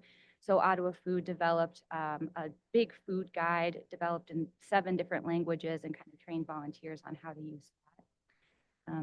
And then we also worked a little bit with them, really just cheerleading their new food co-op that they're developing, and it's going really well. We'd love to work even more with the People Center. I know they're doing some food drives right now, and we've worked a lot with them in the past about getting healthy food donations and more food donated. But today, that's a really big area we'd love to expand into, working more with people in the Tri-Cities areas and Allendale and Coopersville. In the next couple of weeks, I have a food tour with the new director of Coopersville Cares to kind of go through what the food system is and just help in any way that we can out in Coopersville. That's great. Thank you. I know too in Grand Haven, they've got a Salvation Army food pantry as well. Maybe opportunity to connect there. I don't know. Yep. Usually we go and bring food resource guides to them. And they have a pretty great system, Salvation Army. And I know they connect a lot with Holland and Zealand as well with their. Thank you.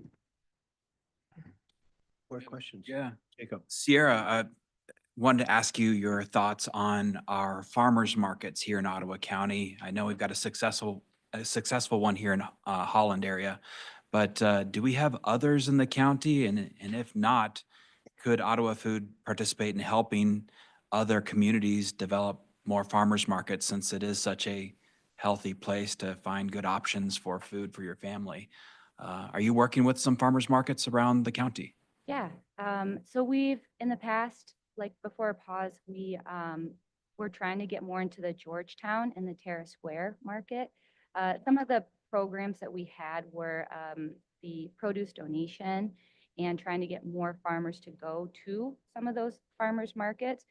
And they've got amazing market masters that are working there. So we'd like to do more with that. Get produce donation out there, food rescue if they want it, gleaning. And that was something that we were working on, especially with Georgetown and Terrace Square. The summer though, not this past summer, but the one before, we had some really great volunteers that were bringing sort of the Ottawa Food like message or, call for participation, some of the statistics we wanted to share at the farmers market, as well as our programs. But then there were some pretty significant injuries. And so then those volunteers weren't able to go to the market. So I'm hoping for this summer we get a good volunteer rotation basis so it feels accessible for Ottawa Food members to go out to those markets. Great. Lots of gleaning opportunities there. Yeah, yeah. Comments, questions? Well, thank you. Keep up the good work. Guys. Great. Well, next, we'll move on to a committee report from the Campbell plant, and Rich, come in, please.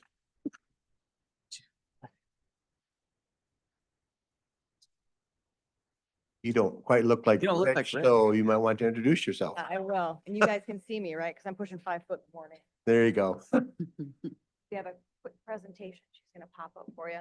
But while we're waiting to get that loaded, I am Dina Isabel. I'm with the community affairs team with Rich as well. But I'm a stakeholder engagement manager. So I manage the engagement around the Campbell plant retirement. So I'm gonna co-host with Rich today, give you guys some information. Super. Welcome. Have me, good morning. Yeah, no, you're good.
Started with Ottawa County.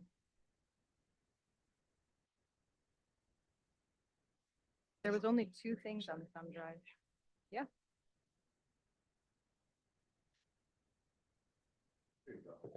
Second one.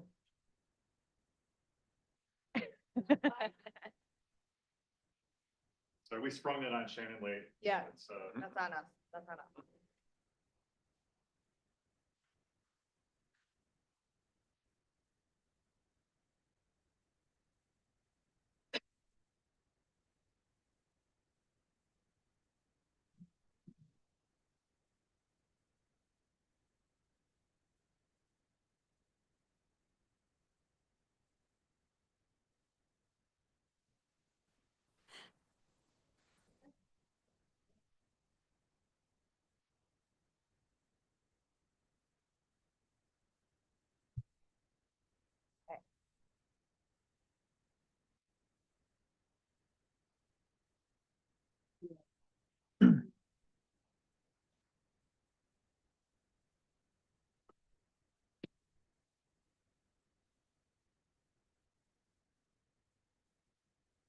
Thanks, Shannon.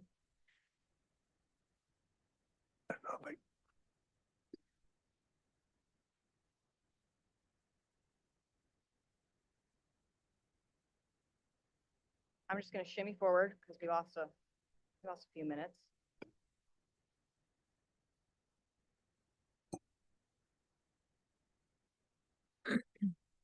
Okay, all right, quick background on the Campbell plant. We're here to talk about that. So I'm just gonna give you a little bit of background. We have about 2,000 acres that surrounds the Campbell units. Originally 4 units, but 3 that are only active right now. We have unit 1 and 2, about 60 years old, just over about 600 megawatts that make up those 2 units. Those are gonna be retired about 5 years earlier than planned. And then unit 3, which is our newest unit right there, and that's about 800 or so megawatts. That's going to be retired about 15 years earlier than originally planned. So that's really kind of the generation capacity that we have on site right there out at the Campbell Lakeshore. 300 original employees on site. So that's what it takes to really maintain that much capacity originally. The reason I say that is because we don't have that many employees anymore on site. Just like we did with our Classic 7, if that name rings for you guys, we've retired a decent amount of coal plants already. We haven't had to lay off any of our employees. If anybody wants to stay with Consumers Energy, we always do job fairs, make accommodations. There will always be a place for them within Consumers Energy. A lot of our employees are actually doing hybrid roles currently. So they're either working at Consumers Energy part-time or doing another job somewhere in the other parts of the company. I just want to call that out because I think that's something that we really pride ourselves in. We don't do any layoffs. A lot of folks retire, but no layoffs, and we haven't done so in any of our retirement. So that's a big deal. Nope. I'm gonna let you run. I'm gonna let you run the show. All right. So regional assets. So we've got Campbell right in the backyard, but there's Zealand Generating Station as well in your backyard. And so that's really close by. We have Covert Generating Station, and that's just down the road. That was just added to our fleet a couple years ago. It's about 1,200 megawatts. That was really added kind of to replace the retirement of the Campbell plant. That is new to the MISO network. And when we say MISO network, that's new to our Michigan network, new to our customers, right? So that was not serving our customers previously. And then we also have Ludington Pump Storage, which is just north of here. I'm just calling out some of our fleet that we have on the west side of the state. And I like to call that one out because really when we do utilize Ludington Pump Storage, it's quite a feat. I mean, 2,200 megawatts, and that can serve 1.4 million customers for about 8 hours. It is a wonder, right? So it's a pretty cool system. So I did want to call that out because that is West Michigan, right? That is just what we have essentially here in West Michigan, and that is some of the things that we have to support our customers. It doesn't matter where these are located. They go into the transmission system and they feed our customers. It doesn't matter if I'm generating from Zealand or if I'm generating from Jackson, it's going to go onto the transmission system and it's going to feed our customers regardless. You're not going to know the difference whether all 3 units are generating at Campbell or 1 unit when you flip on your light. You're not going to know the difference. So I think that's really important. We talk a lot about reliability and people don't understand that the location of where these assets are mean no different to where your power is going to come from and the reliability that you're going to see at your hometown. So I did want to share that. These are right in your backyard, so I want to call some call outs for those. Okay, next one. All right, we talked a little bit about MISO, and you've heard a little bit about this before. So MISO is essentially what controls the grid from Michigan all the way down to Louisiana. It's a massive network, right? And we're part of that. We're part of that system. Now, we manage the lower peninsula of Michigan. That is what Consumers Energy serves. That's all we serve, right? So what we generate in Michigan stays with our customers in the lower peninsula of Michigan. MISO manages essentially the grid operator for the United States across 15 states. So from, like I said, from Michigan all the way down to Louisiana. Now, we have to do interconnection agreements. What that means when we decide to add anything into the system or take anything off the system, we have to work with MISO to get an acceptable agreement to do that, to take it on or to take it off. So in 2022, when we decided to retire Campbell plant, we had to get an approval from MISO to do that. And we did get that approval to suspend those operations in 2022 with no comments or concerns about the capacity to do that. I think that's very important to note that. Now, we don't control MISO's grid from here down to Louisiana, but we do control what we operate and maintain for our customers here in Michigan. Now, how do we do that? You guys did a brief, I think, emailed to you ahead of time. I think that brief is really important. It talks about how do we plan for reliability and resource adequacy for our customers. So for myself and you and every other customer that consumes energy, this is called an integrated resource plan, and it is mandated. We are required to provide this. The Michigan Public Service Commission requires us to create a 20-year plan that says, how are you going to serve your customers clean, reliable, and affordable energy for the next 20 years? And this requires us to come up with scenarios, and we bring those scenarios in front of our, what we call as interveners. Those are folks that come to our rate cases and say, we don't like this, you know, our customers, right? Big customers that show up, and stakeholders, right?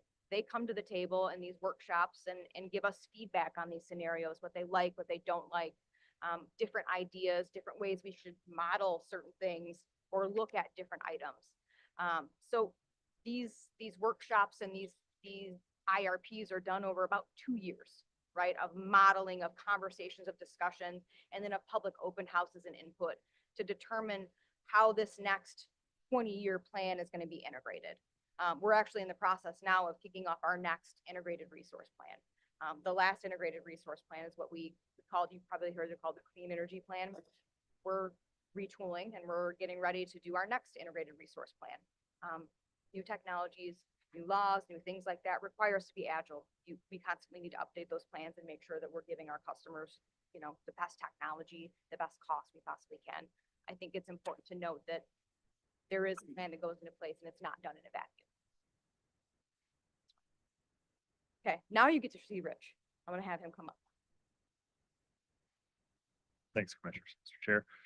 So, you know, there are some environmental impacts. There's a lot going on there, right? It's a 2,000-acre facility. We want to make sure you understand a little bit about some of the components that go along with the closure and what we'll be doing along with that. So right now, the coal pile, it's a pretty big, you know, as far as acreage goes. It's shrinking as we head toward May. That's strategic. It's about $50 a ton to ship excess coal off site. We had, you know, 30,000 tons. That's a lot for a customer. So we're trying to burn up all the coal as we kind of bring in 130 train car loads a day. So that's about what we burn at the 3 units put together.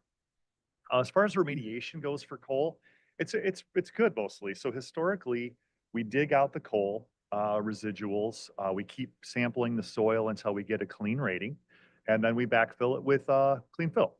And in other environments where we've done this, there hasn't been residential or anything built on those sites. Up in Muskegon, you may know Verplank has aggregate storage for the shipping industry. On the east side of the state, we have Weddock, and we have, so, and these different, and J.R. Whiting down in Luna Pier, but we haven't had residential be a component yet. So we're not really sure if that's viable.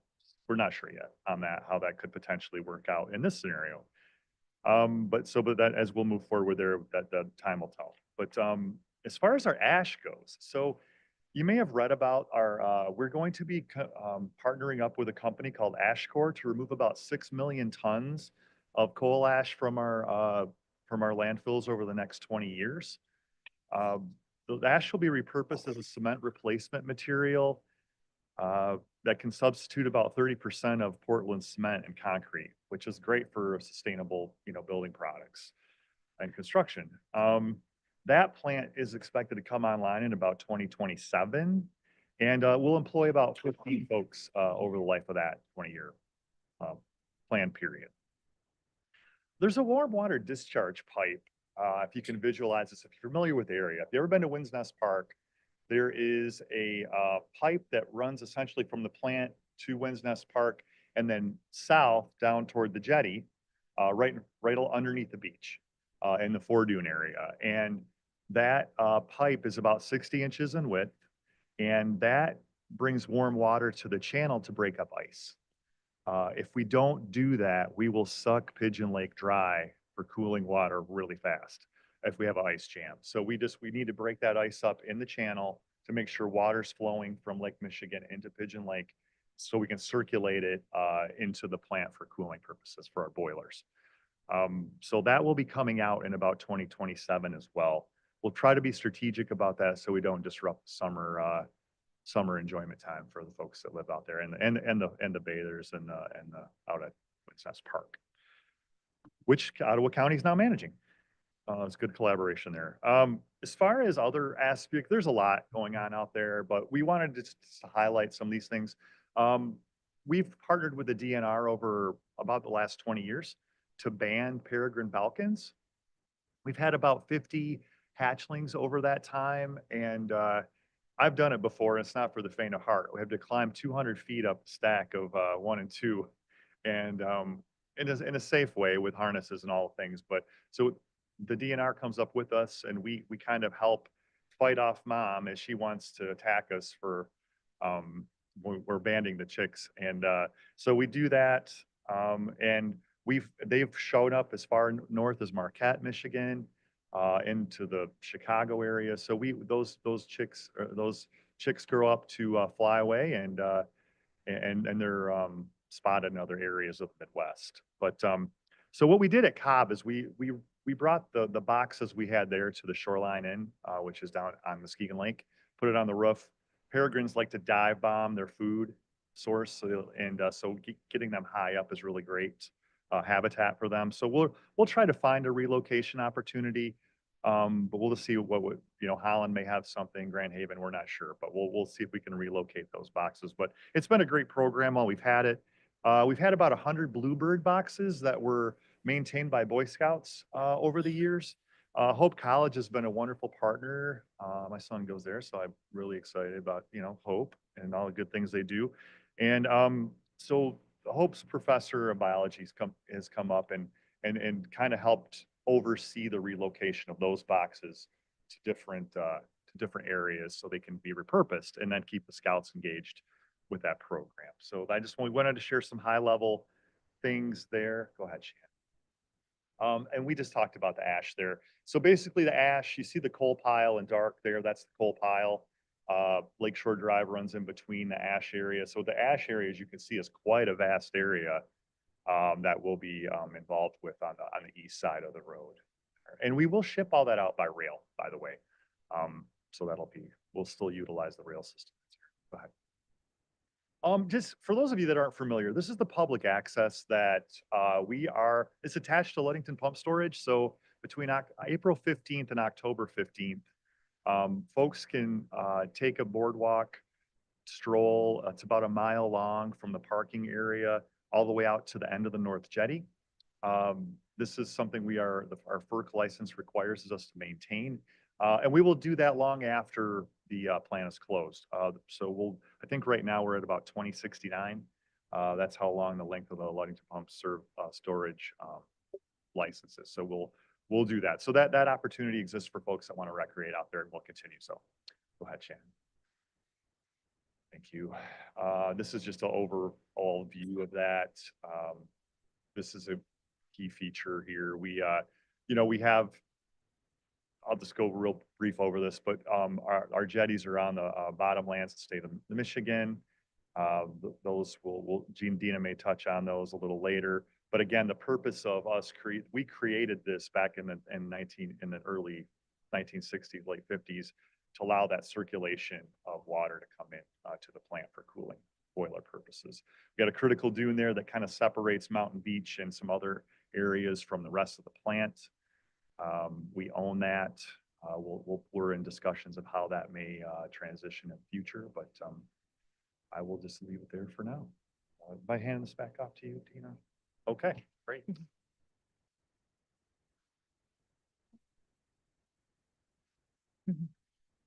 Fella.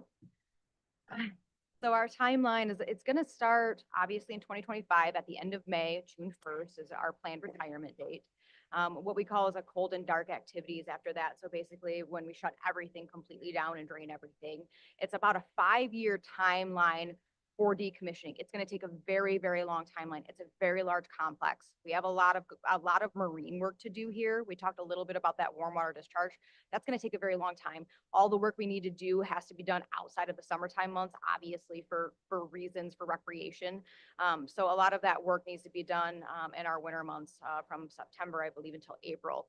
So the construction timeline is about 5 years from start to finish. That includes all of our remediation and restoration. We're going to go 4 feet below grade and then full restoration so that it can be reused and repurposed. So that's really going to be that focus. And this really breaks it down so you can see that structure when we're going to be doing the work, when we're starting that marine work. You can see it's 2 years of marine work. It's a lot of time and effort spent into this. A lot of permits have already been pulled for the work that we need to do because we need to get them far ahead of time. And then construction complete into 2029 and then restoring into 2030.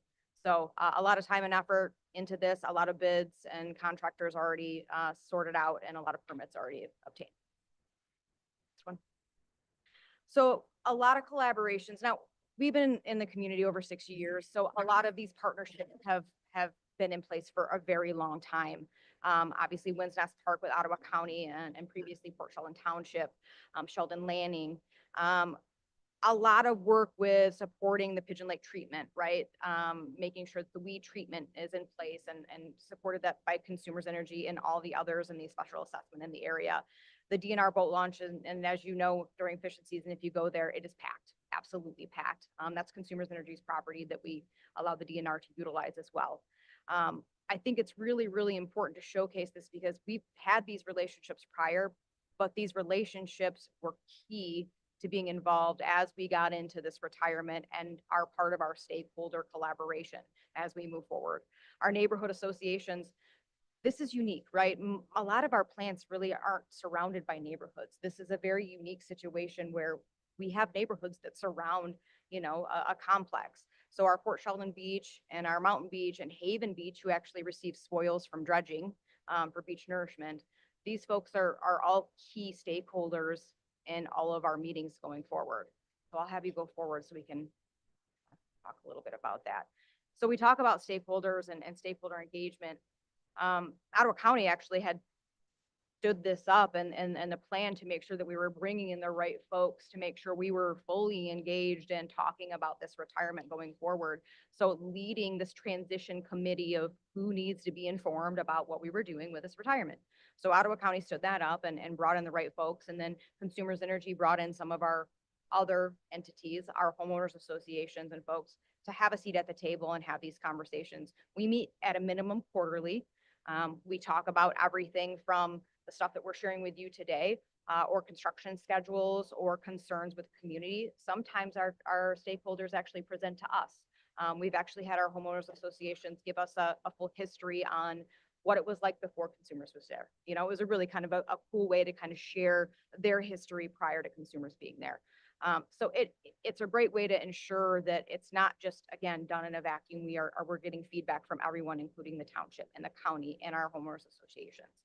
And then again, continuing to do that, not only up to retirement, but well after. I'm part of the stakeholder engagement committee for our current retirement that we retired 2 years ago. I still do quarterly stakeholder engagements over there as well. Locations, it's important to continue that engagement. So I wanted to share that with you because we do continue that and will continue that as we go forward. Part of this is in partnership with Port Sheldon. They are updating their master plan. If you haven't heard that, it's kind of a big deal. It is not only just the master plan, but part of that is looking at a sub-area plan. That sub-area plan includes Consumers Energy's 2,000 acres. So it's a deep dive focus on visioning what could they actually do with 2,000 acres of Consumers Energy. And then also economic resiliency. That economic resiliency portion is just understanding the loss of tax base, right? What happens when a large facility like Consumers Energy closes down, and how do you kind of restore that tax base? And what does that look like in the future? How do you continue to be resilient in the future of a small township like that going forward? So this whole master plan, this whole process has been done in partnership with the township. Obviously, Consumers Energy is supporting them 100% through this entire process, but that sub area plan is completely unique to anything we've ever seen, where we're kind of opening up the floor for the community to come in and have a conversation with us about the 2,000 acres. What would you guys like to see in future use for this 2,000 acres? I think that's important because they were there before us, right? So now giving some feedback and opinion on what it could look like in the future as they envision their community going forward, without the Campbell plant being there. So if you want to go to the next slide, you can kind of see an example of what that looks like. This is just an example of a visioning exercise that was utilized on one of the big boards that was brought out there, just from feedback from different stakeholders and community members of ideas, right? And this is a 20, 30 to 40 year potential visioning, right? No plans to do any of this at this point, but it's different ideas to showcase that the community is thinking about the potential to move forward without a plan at that location. And I think that's important that we want to continue to partner and work with them on those ideas moving forward and what could be possible in the future. Yeah, so, you know, we have a human side that's pretty strong. I mean, we have, the employees we have out there really want to give back to our communities. They do so in a variety of ways. You can see we've done some Habitat Humanity work. We grill burgers and sell hot dogs on site, and we give those proceeds to Salvation Army. We've made strong contributions to Spoonville Trail. That's very important to the area. We've strong capital campaign support for Tanglefoot facility up at Spring Lake in the village. We've also contributed to Terra Square, really strong contribution to Terra Square in Hudsonville. We like to help communities that have a vision for making place and increasing accessibility to the various areas they have. You know, the Next Center, downtown Holland, housing the chamber and Lake Manage and hatching a lot of entrepreneurial activities out of there. So we really want to emphasize, we are still going to be a very strong taxpayer in this county. Right now, we are the #1 taxpayer by 8-fold to the next closest. We will remain strong in that capacity. We'll continue to stay in a strong way.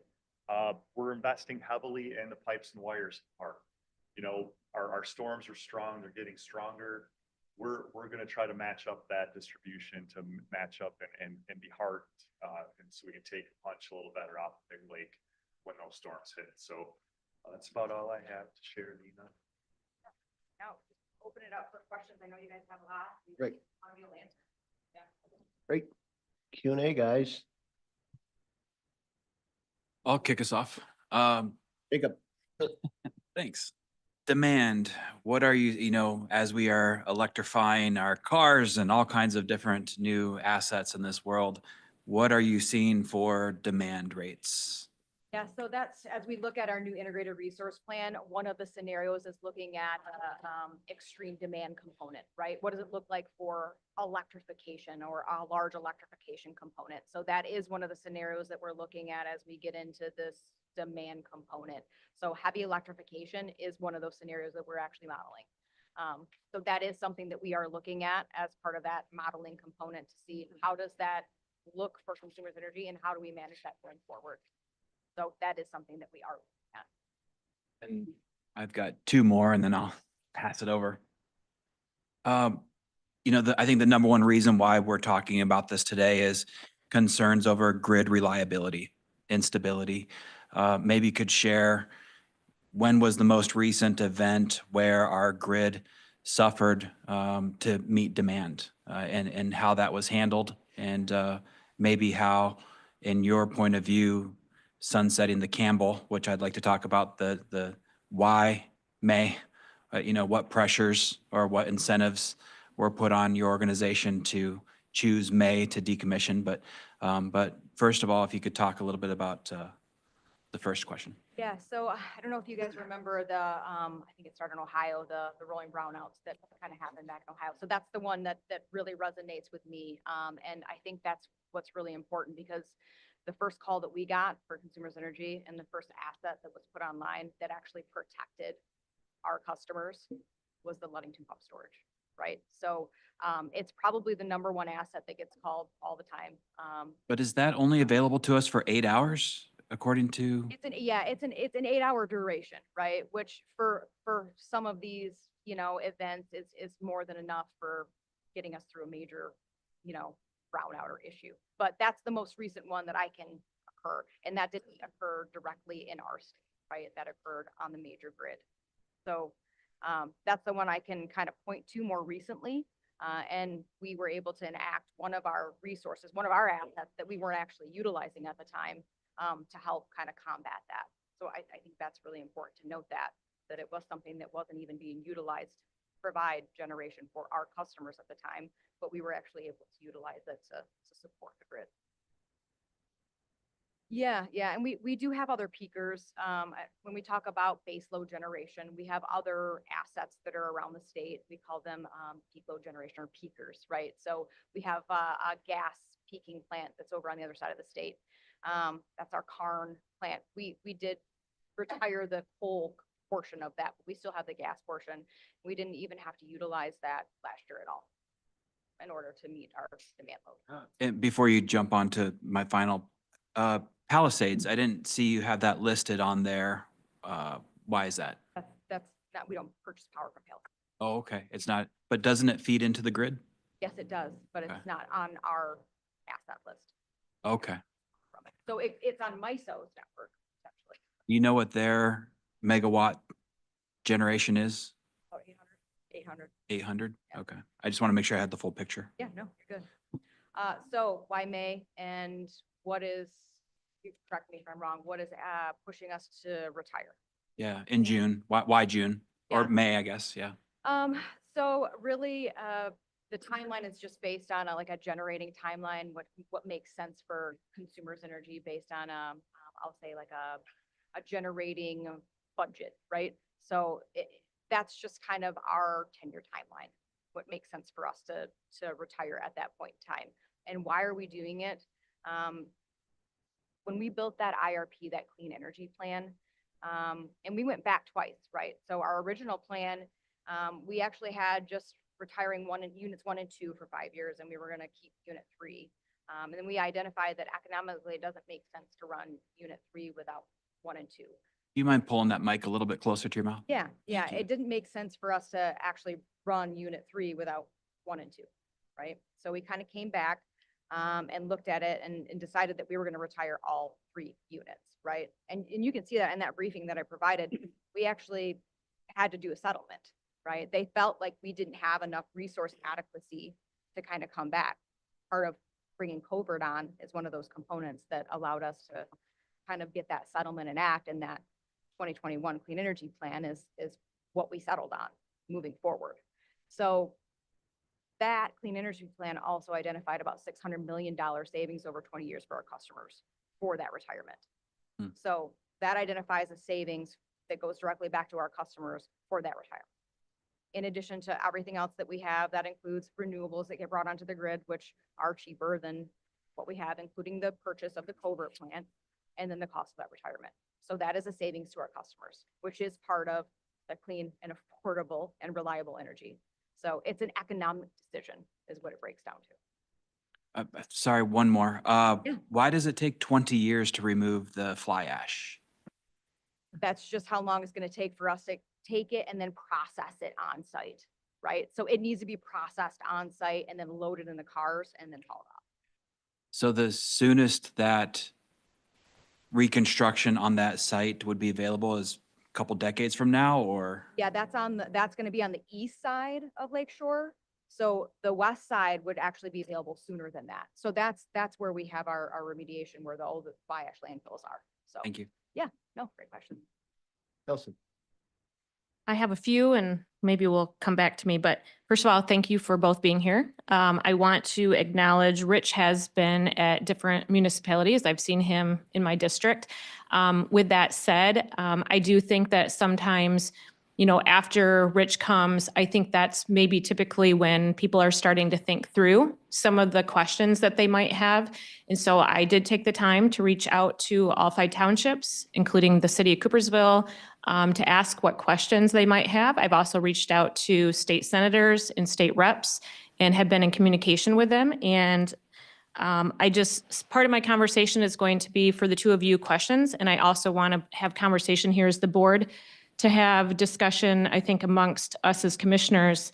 One thing I think is really important for us to know as a board is that it is voluntary for the Campbell plant to be closing as early as it is. That was a volunteer decision. This wasn't a mandate that was put on them. And from my perspective, I believe that you would have about 90% of our county supporting the delay of the complete closure, the blackout phase that is predicted for the end of May, going dark or cold. I shouldn't say blackout, but dark or cold. And one thing that I wanted to bring up, I talked to Senator Victory this morning, and he shared that this particular plant is one of the most updated plants in our nation. It is also one that is more clean and efficiently run. You guys have done a wonderful job of making sure that you have invested the time, the resources. One thing that has also come to our attention is that there has been a lot of money in the recent years that has been put into this particular plant. And so from our perspective, from Senator Victory's perspective, he would recommend keeping this one unit functioning up to date, allowing it to run with all the money that has currently been putting into it, allowing the depreciation lifespan to continue until 2045 or so. And I think that's something that I would really like this board to have that discussion, and along with you, to really take that seriously, to really, this isn't something I'm just putting out there lightly. This is something in talking to our senators. I believe we also have a rep here today from Mark Heisinga's office that will have a couple questions. And for you, I'm going to pull up my other one that I have.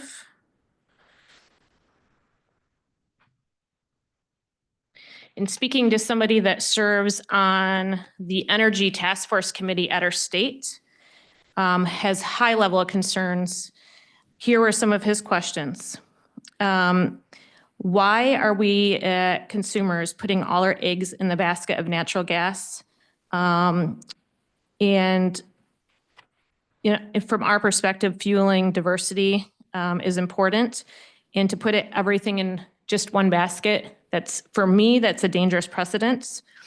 Decommissioning reliable baseload in the current environment is dangerous to the consumer. Another one that comes from a state rep on the Energy Task Force is, what are we building to replace Campbell other than renewable that is dispatchable baseload? And another question that comes is, are you concerned that Michigan is a net importer of energy with available capacity in surrounding areas drying up? And then fifth is, how do you intend to satisfy data centers and the ever-increasing demand for uninterrupted power supply?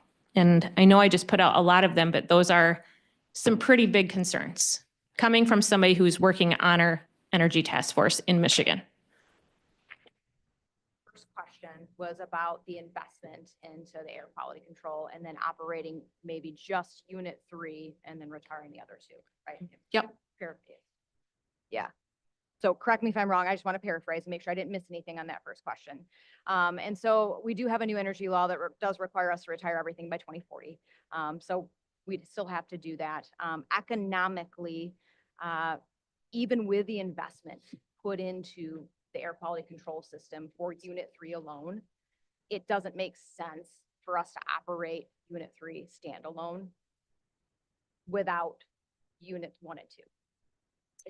Economic sense to you as a business, or economic sense to the customer? Economic sense to our customers, right? The cost to our customers, right? So if. But that's currently happening. How is that? Because we're operating units 1, 2, and 3 together. I thought you said that 1 and 2 was already shut down. No. All 3 units are operating together. Units 1 and 2 are slated for retirement 5 years earlier than they would be. That's all. So if we were located on top of a like a coal mine, that would be a different situation, right? But because we have to bring in coal from such a distance, operating only 1 unit doesn't make economic sense, even with the investment in the air quality control systems that were put into it. That's the reason and the difference between that investment. So that answers your first question. I think I need you to go back to the question that you answered. There was a lot there, and I want to make sure I get them all. What are you building to replace Campbell other than renewable that's dispatchable baseload? Other than renewable. So we do have a lot of renewables that are coming online. So that is very important to us. We do have natural gas. We like natural gas. It is part of our future that we have. It is agile. It's able to come online quickly. We can dispatch that in a matter of hours versus a matter of days in cold. So we see natural gas as part of our future. We do have wind and solar and battery storage, which is going to be a major component and required by law. So we are going to be adding a ton of battery storage as well. Those are some of our major components. And as we're in the process of looking at our new integrated resource plan, we're going to be testing out a bunch of additional scenarios to see what's out there. Our integrated resource plan, the clean energy law, requires clean and reliable sources up to 2040. So everything we do is going to have to focus on what those clean and reliable sources are going to look like. I think another one was, do you guys mind if I continue going? Okay, I don't want to. So some of the other questions from our townships and city is, here's just some practical ones. What is the plan for just our residents' furnaces to work next winter? So like this winter, how will it affect the everyday household furnace here in our county? We'll see no change at all. No change. No change. Yeah, our Campbell plant is an electric generating plant, so. Okay. If anyone else wants to jump in, you can. I have a couple of questions, maybe related to, if that's okay, related to some of the things that you just said. Can you just explain the new energy law you've referred to? Is that state or is that federal? State. It's state. Okay. And what year did that go into effect? This November. This November it did? Okay. So was it passed this November or? Okay. So it was passed this November and we have until 2040 to make those changes then? Okay. I'm just curious, if we have until 2040 to make those changes, and we know that politics sway one way or another, and energy is, a topic that often is influenced by politics, is it necessary to make that change, so quickly right now? I mean, is it possible we might see a change in that legislation that would lift those requirements? I'm just wondering if it could be slowed down, if we're not looking at deadlines until 2040. This was part of our clean energy plan before the legislation came in, right? So we do our best to try to be as agile as possible, but assets like this aren't something that you can just bring on and take off very quickly, right? So we do our best in these integrated resources plan to try to plan for what we think could be possible in the future, but we can't plan for everything that could happen with any type of policy. So our plan to retire that was on the last integrated resource plan, which does actually meet the new state policy, which works for us going forward. It could very well change, but we're going to continue to go forward with what the policy is now, what the law is now, and that works for the plan that we have set in place. Like I said, we're still building a new integrated resource plan, and that's going to allow us to continue to be as agile as we possibly can. But large assets like that aren't something that you can just quickly change with new policies in 2 years. So we need to be a little bit more conservative of how we bake those things in. Yeah, I'm just a little concerned with shutting it down because it's also very difficult to then bring it back, to life again. So, so what led to the clean energy plan being put in place back in 2021? Yeah, so that was of our integrated plan. So that 20-year plan, the Public Service Commission requires for us to break down those 3 scenarios in front of all of our interveners, others, to determine what are we going to do to serve our customers with clean, affordable, and reliable energy for the next 20 years. And that was baked into that clean energy plan or integrated resource plan. And we actually did not agree on the first one. And we were asked to provide actually more capacity than we originally had planned. which was part of that culvert generating station that we purchased to What- add. So was that driven very internally as a company, or was that what outside pressures led to you making that plan? Yeah, so that integrated resource plan is done with public input. So all of those workshops are done with customer input. They're done with, when I say interveners, so anybody that could come to the Public Service Commission and abate or, Wolverine Power or, any other customer that has some concerns are part of those workshops to provide feedback or input on those scenarios, what we're talking about. All of them have input into what that integrated resource plan is. It's not done in a vacuum. We don't do it on our own. It even goes out to the public. They provide input and feedback.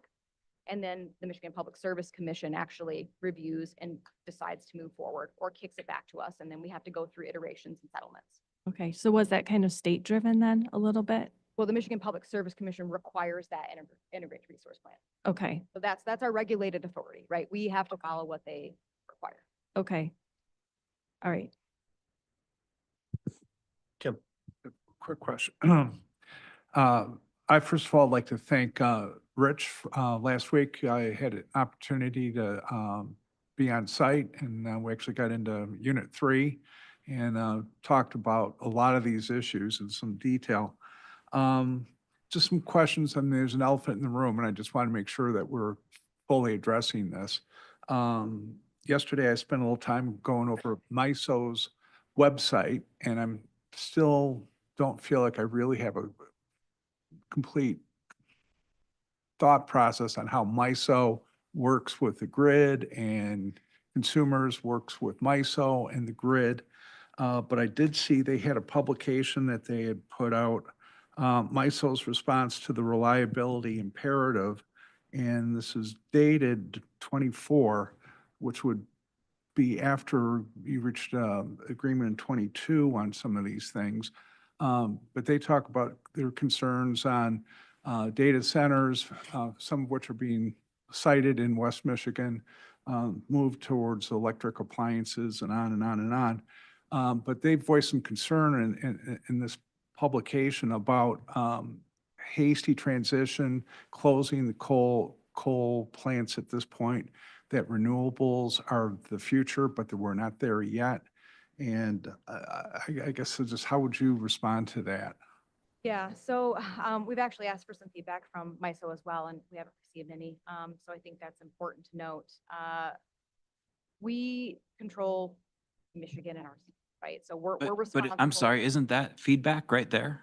What? You said that you're requesting feedback from MISO, but So directly. So we've asked for a statement from MISO to respond to that news article. okay, I feel like that's a statement of concern right there all by itself. Please continue, I'm sorry. No, you're right. You're right. And so what I need to say to that is MISO manages 15 states from Michigan down to Louisiana. And think of it like the stock market, right? So they manage energy in and out of that entire grid for 15 states.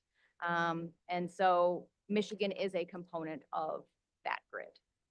So we are part of that MISO grid, but we're one state of 15 in that entire one.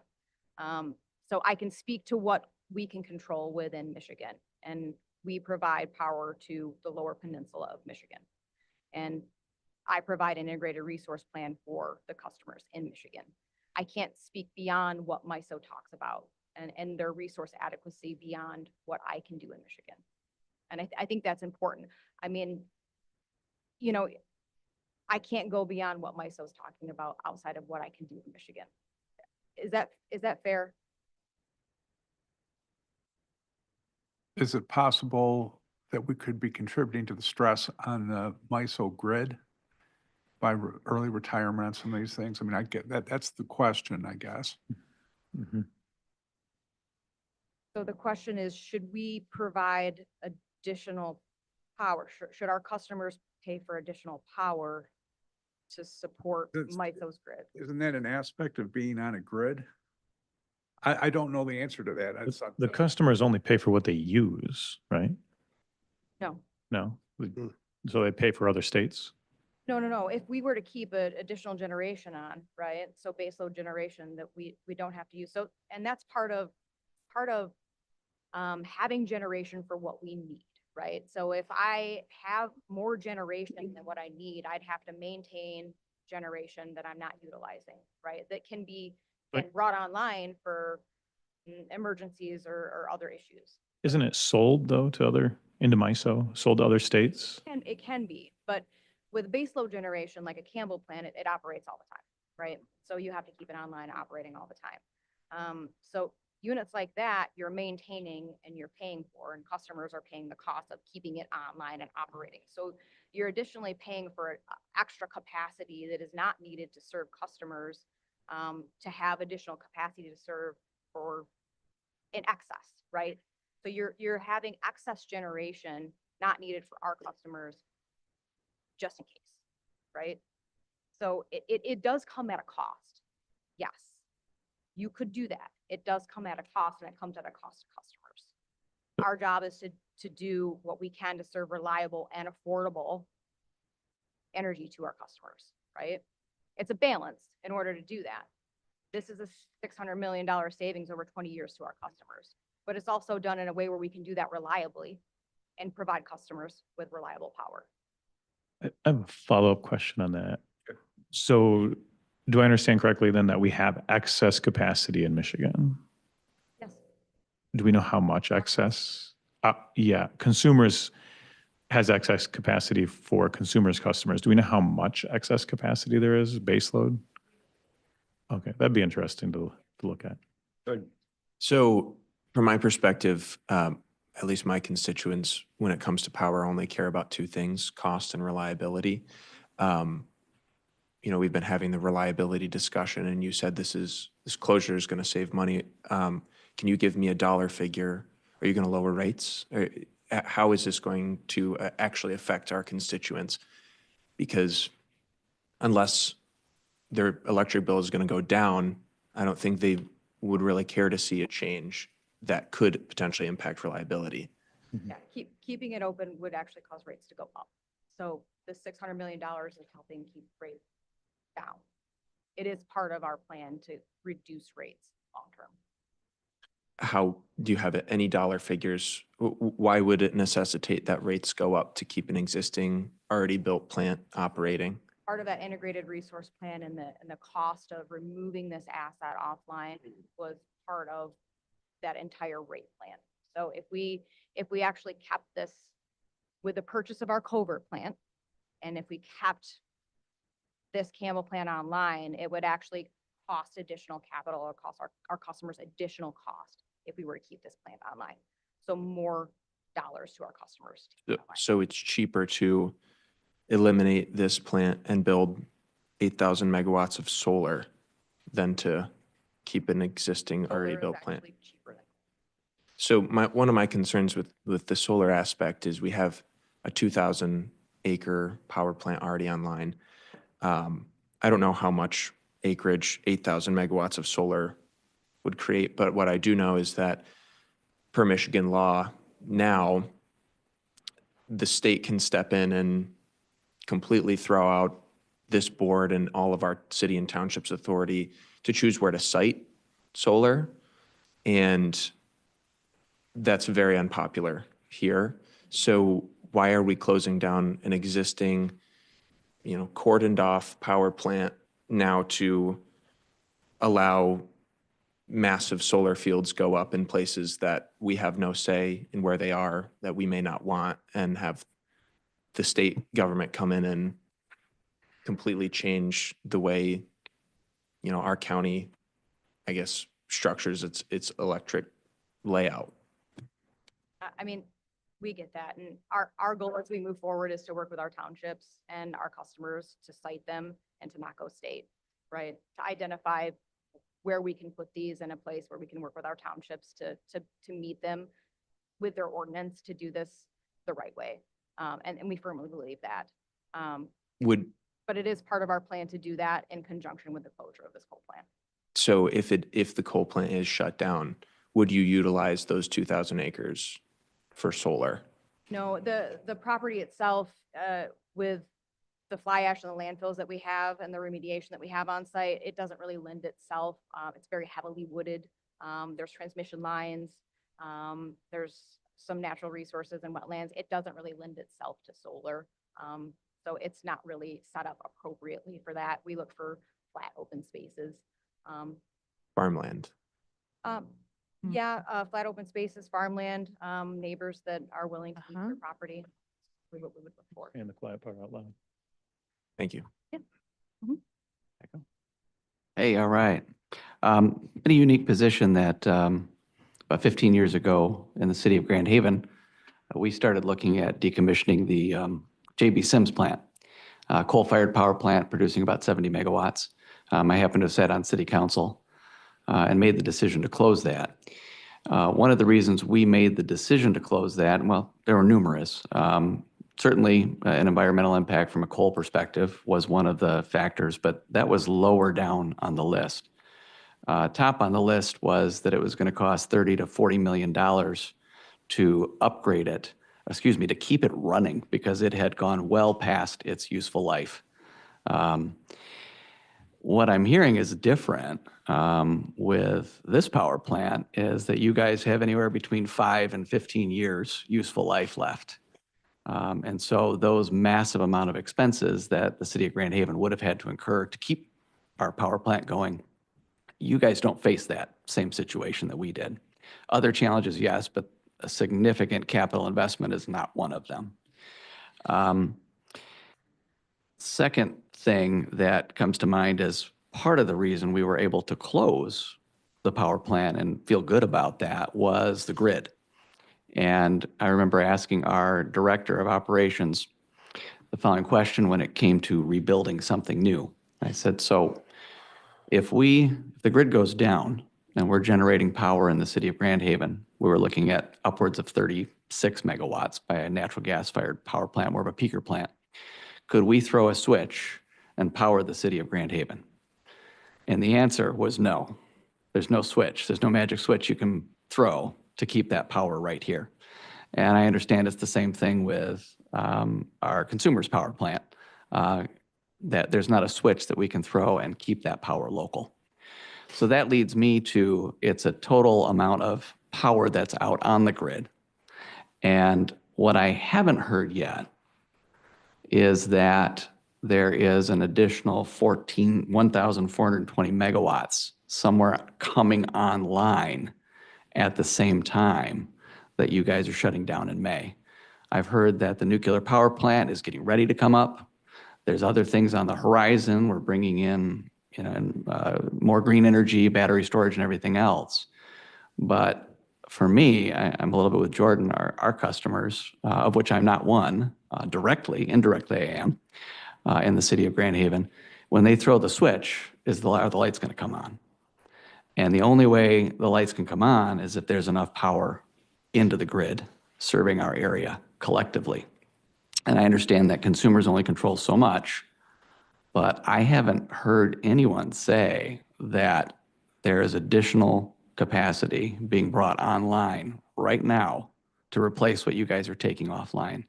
And until I hear that, I'm going to be real hesitant to say, yeah, close that. And I want to, because I don't like coal. I think there's nuclear. I think there's other options, natural gas, there's green energy and everything else. But at the same time, we've got businesses, we've got industry, we've got residents all throughout the grid that need that power. So I guess what I'm saying in this long ramble is, can you tell me that 1,420 megawatts is somewhere on the system? And I know the answer is we don't need all that, but we need some of it. And at peak times, we need it. There you go. Yeah, so Covert was actually purchased 2 years ago, and that was our replacement on the MISO grid for the Campbell plant. Right. And when does Covert come online? It was online 2 years ago. We actually bought it 2 years ago, And how many megawatts does that produce? 1,200. 1,200. Yep. Okay. Yep. And that covers We also have a project going on in Zealand right now. We just got increased to 50 megawatts. Extra 50. So I don't know if you caught that earlier. Yep. So it's- Yep. So it came on earlier, just in how we had to purchase it, but we just brought it on earlier. Got it. And so your belief is that the Covert plant offsets this entirely? In our generating, yes. In your generating capacity? But right now, if I'm following, both the Covert plant and this plant are online producing power, right? Okay, so we're not, it's not a net wash right now. I appreciate that you guys have in your portfolio compensated for that, but as far as the entire grid goes, is there anybody else bringing on 1,400 or 1,200 or something like that? That's gonna help stabilize the grid.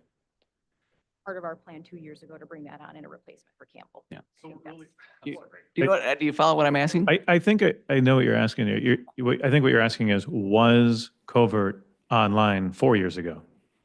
Like, right, was it in MISO 4 years ago? Because if Thank it you, was John. on then, If and it's Covert's been on running, now, yes, continuously, and you brought it into your portfolio 2 years ago, that's awesome, but that doesn't still address the fact that we're throwing the net switch. decrease. The net decrease. Right, right. So Covert wasn't running on our MISO network 2 years ago. It wasn't part of MISO 2 years ago. So it wasn't serving our customers or on MISO's network 2 years ago. But it was on the grid, It was right? on, it was on PJM's grid. Sure. So So different, it's a. just different putting power grid. out there. Yeah, Yep, so okay. different grid. So we basically brought that power over to MISO's grid. So it's new net generation to MISO's grid, which wasn't there before. No, that doesn't make sense. So essentially, we're bringing 1,200 onto MISO's grid that wasn't there before to replace Campbell's that we're taking off. Sure. So we are replacing that 1,400 with that 1,200 on the grid. Got it. For your portion, I get that. I'm looking at the grid as a whole. There's consumers, there's DTE, there's whoever. Has somebody else brought an additional 12 or 1,400 megawatts online other than consumers? I mean, way to go for you guys, but is anybody else? I guess we're struggling to understand. I mean, so we are part of that MISO 15 state grid, right? Mhm. That's our grid. Covert was not a part of that 2 years ago. Now it's here. So that's the backfill. where was it sending its energy to, I think is the question. To the eastern seaboard. PJM is like New Jersey. It was a merchant plant that was designed to just generate power here, send it out east. That's no longer doing that. It's staying, it's net new power for Michigan and the MISO grid since we purchased it. Okay. That would be similar to Zealand was originally Georgia Power, Southern Energy, but now it's part of your Yes. portfolio in the MISO grid. Okay. Is that helpful? Yeah, that is helpful. Thank you. Yeah. It's very. No, I Sylvia. get it. Changing back a little bit to something Commissioner Jorsma was touching on. Ottawa County, you guys are probably aware how important our agriculture is to us here in our farms and preserving our farms. So it does become very concerning when solar becomes a replacement. And then the lack of control about where solar goes. We are one of the most diverse counties in the state and even the nation as far as the variety of our produce. And so the protection of our farmlands here is super, super important. And replacing it because there's a need for energy is just not something that we want to see happen. Well, I'm glad you brought it up because it's all about the right place and the right time, right? I mean, you've lost 30,000 acres here to development in the last 10 years. Solar, and we don't need to exacerbate that here with solar. It's got to be the right situation. So Muskegon County wastewater project, it's 11,000 acres. It was built to work with the paper mill, but the paper mill closed, so they had far more capacity than they needed to land apply the effluent of their treatment. So we took, we worked out an agreement, took 2,000 acres of that land, and we're building a 250 megawatt site. That's going to do great for us in that plan. We can build at a very reasonable cost and to generate reasonably priced power for our customers. We're looking for those opportunities. Commissioner Jorsma, we understand that we have to be very mindful of prime ag. Michigan is it's really important. It's important for Ottawa. It's important for Michigan. We're looking for those unique opportunities like Muskegon where we can partner up. Now, we have another IRP coming up 2026. If we find other opportunities to build power in a different way and get that power generated. Maybe we find more, maybe nuclear does get into the fray. We don't know, Commissioner Brugger. I mean, we don't know. So once we cross that bridge, we work with the MPSC and other regulatory entities to say, okay, how can we get reliable and affordable power onto the grid and for our Michigan customers? One other thing from your presentation too, it looked like, there are a couple references there that the county was leading conversations with stakeholders and stuff like that. And honestly, I'm not quite sure what you're talking about, because there are many of us on the Board of Commissioners over the past several years who've been highly concerned about this situation. And there has not been an official county position on this. We've kind of stayed a little hands-off because you are a private company. So we respect that, but it's a little bit alarming to hear that the county's leading conversations about this when, honestly, we have huge red flags on this. We're very concerned about the closure. So I don't know if you can expound a little bit more on that, but I think that needs to be clarified that Ottawa County is not leading the closure of this plant. No. So Ottawa County set up a steering committee to start talking with stakeholder engagement. So those quarterly stakeholder meetings to kind of set up topics and agendas and how those meetings would be run. Can you explain how Ottawa County is doing that? Because I don't have any knowledge of it. I can explain that. Our administrator set it up. Okay. So when there was no administrator here, it probably didn't go through there. So, we had quarterly meetings that worked out really good. We had specific commissioners and administrator that we met with them and commissioners and so. So is this going back to 2020? Is that what we're talking about?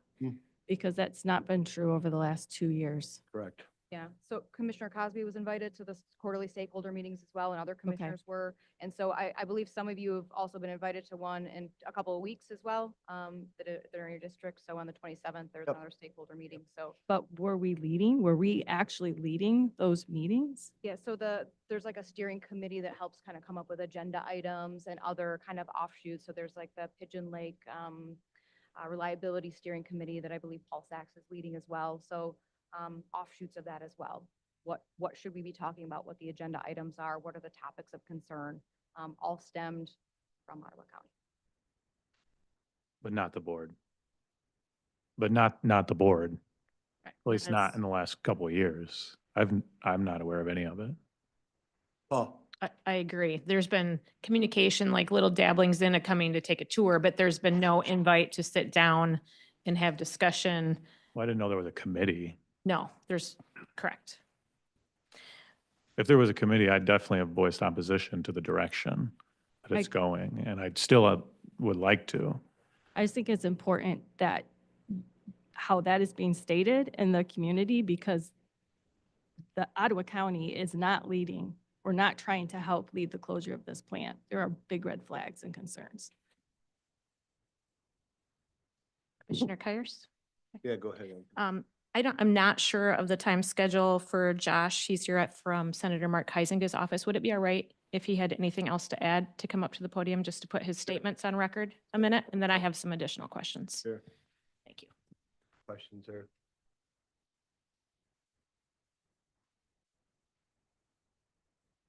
Thank you, Commissioner.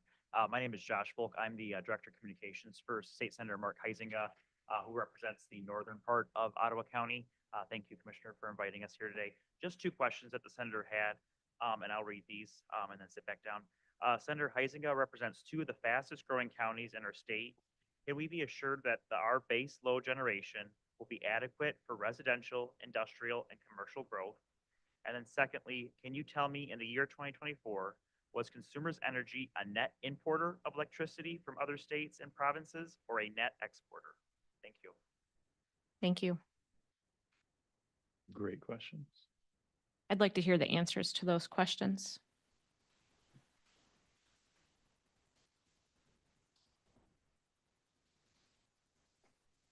Go ahead and get those answers and we'll send those out. Okay, you don't have those right now? Okay, We've tried to come as prepared as. Right. Yeah. Okay. We don't have all the Okay. answers, but. I think I would take a guess at least probably on both. So they're absolutely indicating that they will be able to handle the base load for future growth. That's what they're indicating. There's no way they're ever going to come back and say, nah, we're not going to be able to handle that.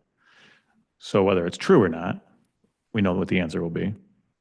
And on 2024 net importer or net exporter, you'd think that would be like a top line number that people would have like right on their fingertips.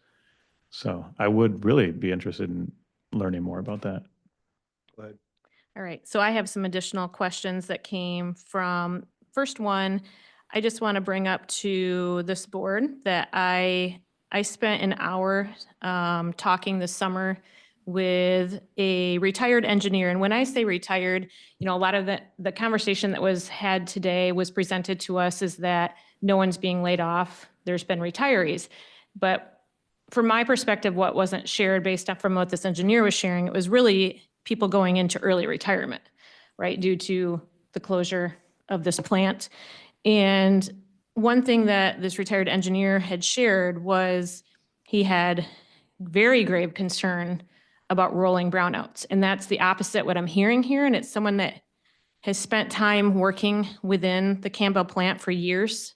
And so that's a concern I have because I'm hearing two different things from someone that worked on there. And I don't think he had an ulterior motive to make that statement. I actually showed up at his door knocking. It had nothing to do with reaching out to him. I didn't know whose door I, ended up at until that day. And I think just another thing that the engineer had mentioned is with solar panels, you have to pay for the next 10 years of power right now. And so solar is not always a great option here in Michigan. And so that was just another thing he wanted to bring up. A question that came from one of my townships was, after receiving several years of tax abatements, does Consumers Energy plan to share the proceeds of the available land and repay those tax reductions? And then the second question is any of the evacuated land going to be donated for public use? So those are two additional questions. The second one is any of the evacuated land going to be donated for public use? Let's talk about personal property. So, the first question, I don't think we receive tax abatements like traditionally, like a manufacturing plant would.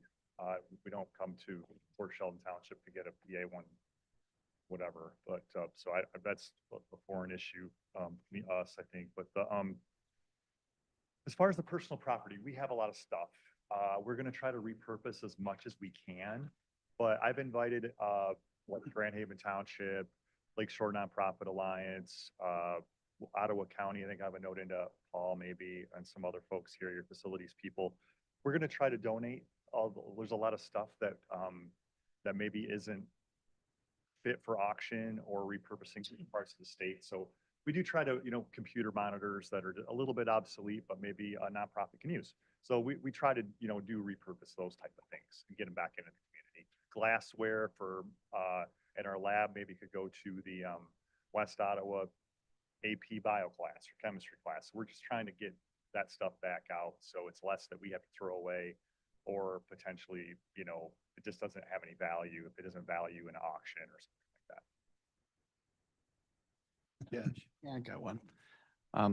By the way, thank you. I know you're getting beat up in some regard here, but Consumers has been a great partner with the community, so thank you.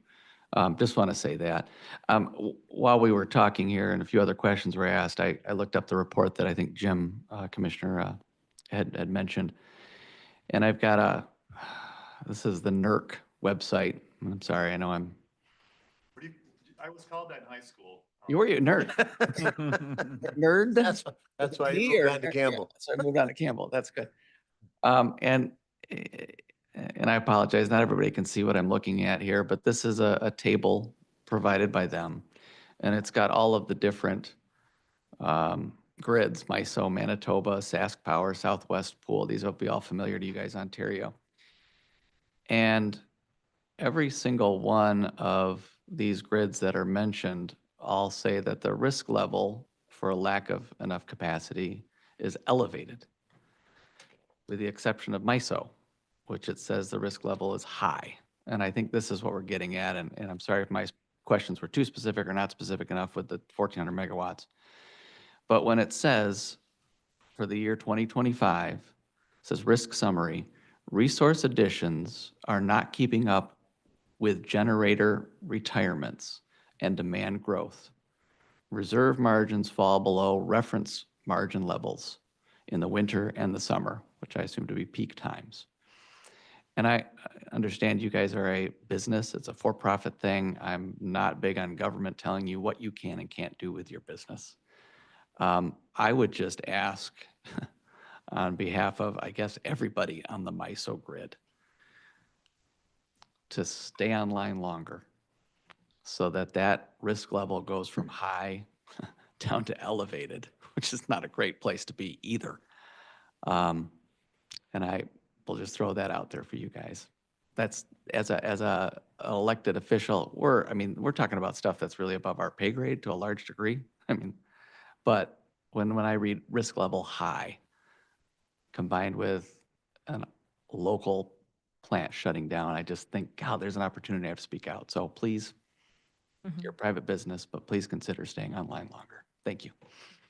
And I'll stop asking questions because we've asked. Okay.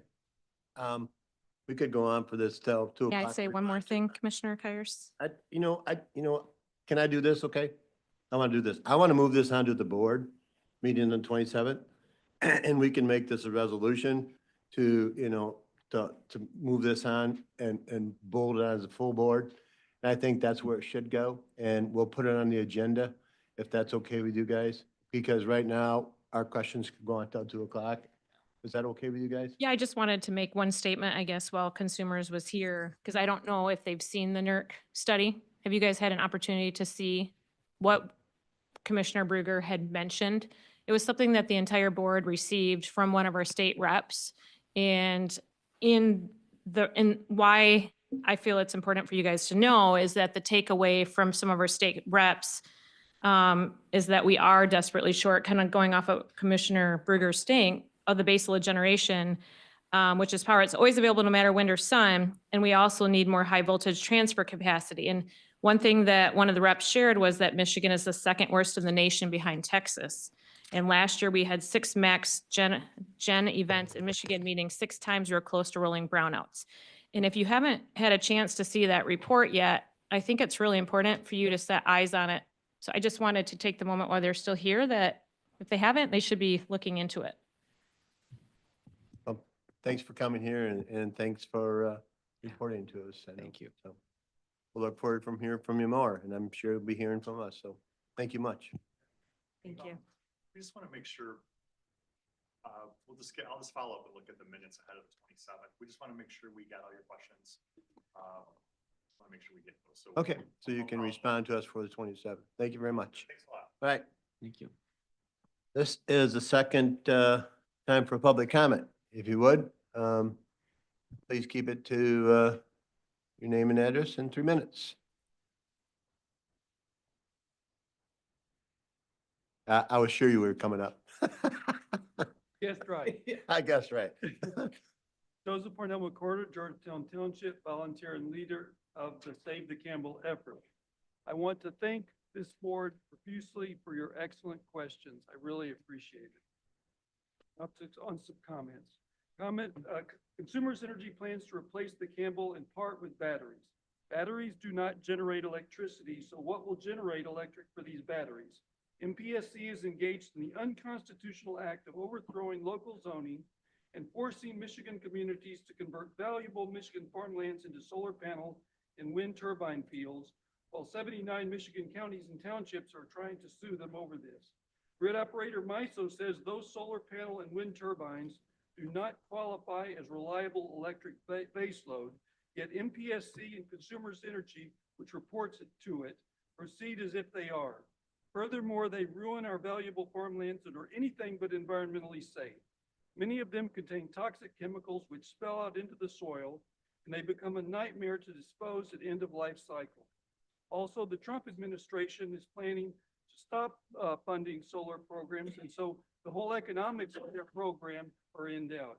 Consumers Energy asserts it will save money if they close the Campbell. That's utter nonsense except for their investors and executives. Billions of dollars is poured into the current Palisades nuclear plant to try to produce electric that even at its maximum potential does not equal Campbell.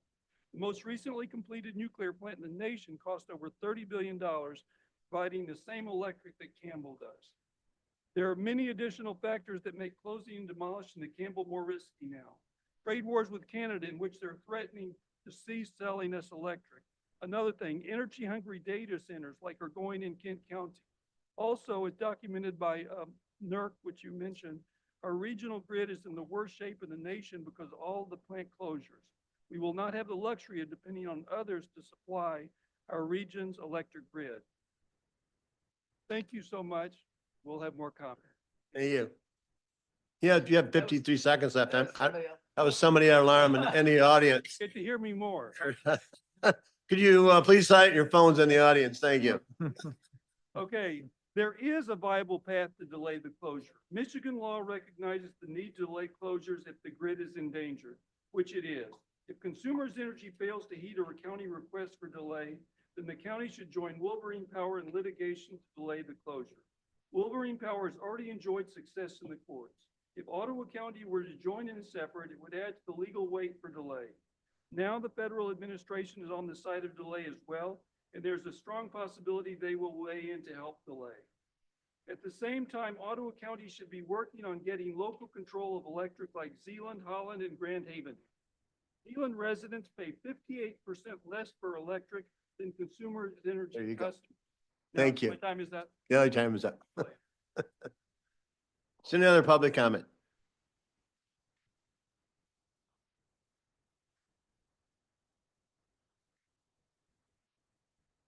Morning, Commissioners, Becky Patrick, Allendale. Just briefly to Mr. McCarter's proposition and comments, it's clear that there are some concerns here, and rather than having the county involve itself in yet another lawsuit, my suggestion is that if you're really concerned about this, you have the authority under the state constitution to petition the Michigan Public Service Commission to reevaluate this matter. Article 7, Section 7, Section 15, I think it is. You already have that authority. You do not need to file a lawsuit. So just throw that in the hopper. Thank you for that information.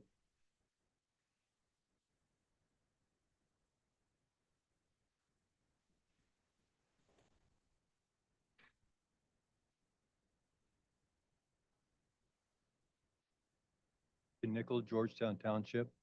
I want to thank the commissioners that have asked the excellent questions. The Consumers Reports representatives were here, and for Mr. McCarter for his excellent comments and rationale. When I think about this, what is the driving force of why they're trying, the ultimate driving force? And I'm afraid that it is this climate change agenda. And we are being misled, I believe. The media doesn't talk about it, but there is numerous information out there. Is numerous information, a lot of information out there that talks about this. In fact, a Nobel Prize physicist said there is no climate change. Of course, his meeting with the World Economic Forum was canceled the next day. Part of this is emissions. This big thing about carbon dioxide emissions and global warming. As a result of this, I don't know how many people know that the amount of carbon dioxide in our atmosphere is 0.04%. Carbon dioxide is 54% heavier than all the other gases in our air. It does not go up, it goes down. And so the oceans can absorb it. Anything acidic will absorb it, space can absorb it. It's an amazing compound, but we are being misled. And the human production of carbon dioxide is 3% of the total.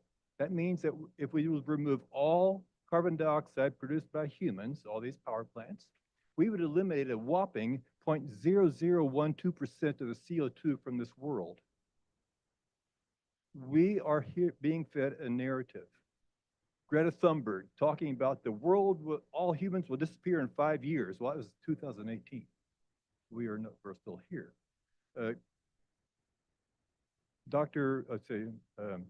Al Gore is going around talking about climate change. He is making $330 million a year tied to this climate change agenda. In my lifetime, when I was in the 8th grade, I saw headlines, 1958, that we are going to experience ice caps all melted around the world. A decade later, or a little over, 1970, it says, we will be in the ice age by the 21st century. Middle of that century, ice age. Come to 1988, they talk about global warming. That's why they've changed it to climate change, because they go back and forth between freezing over, all the ice caps melting, freezing over, all the ice caps melting. There is a lot of information out there. Over 30-some thousand scientists have signed a documentation saying that there's no valid evidence for climate change. Our temperatures go up and down. And of course, I think if we stopped doing those chemtrail sprayings, we would actually get a true value of what's happening to our Earth. Thank you, So Harvey. I have a document here that I made up, PowerPoint, talking about all the documents that I've talked about. I would like to leave this with you. I'd love if you look it over. The references are all these pages. Any other public comments?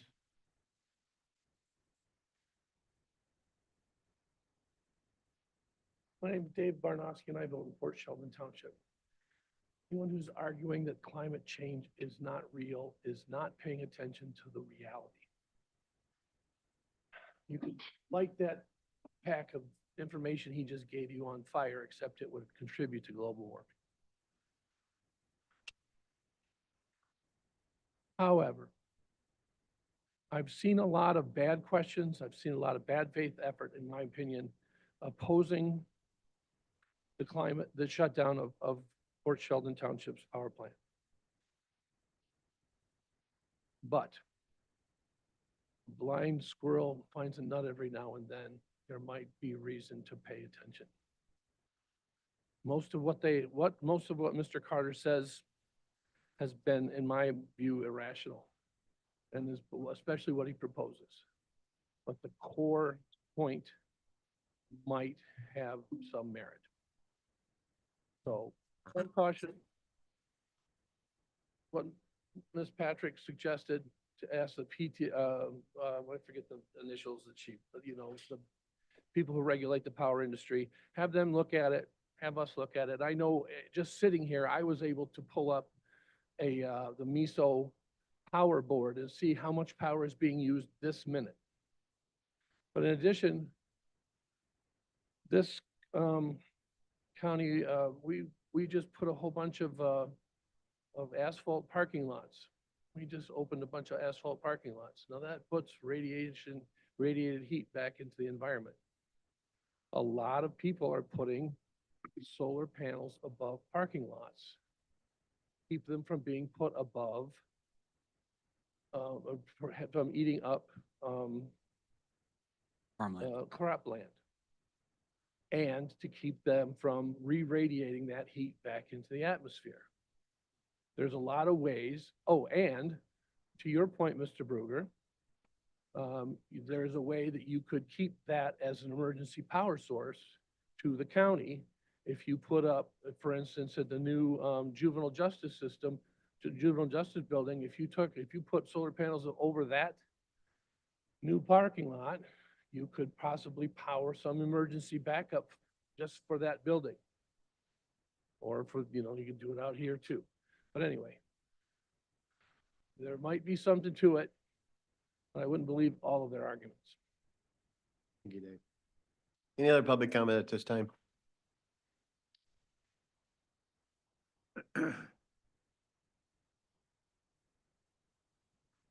Dan Zimmer, Port Sheldon Township. I live about 3 miles due east of the Campbell power plant. I believe 1960, the generator 1 and 2 started producing power. For years, generators 1 and 2 ran alone. I believe it was about 1981, the larger building, generator 3, came online. It was stated generator 3 cannot run standalone. Economy of scale comes to my mind.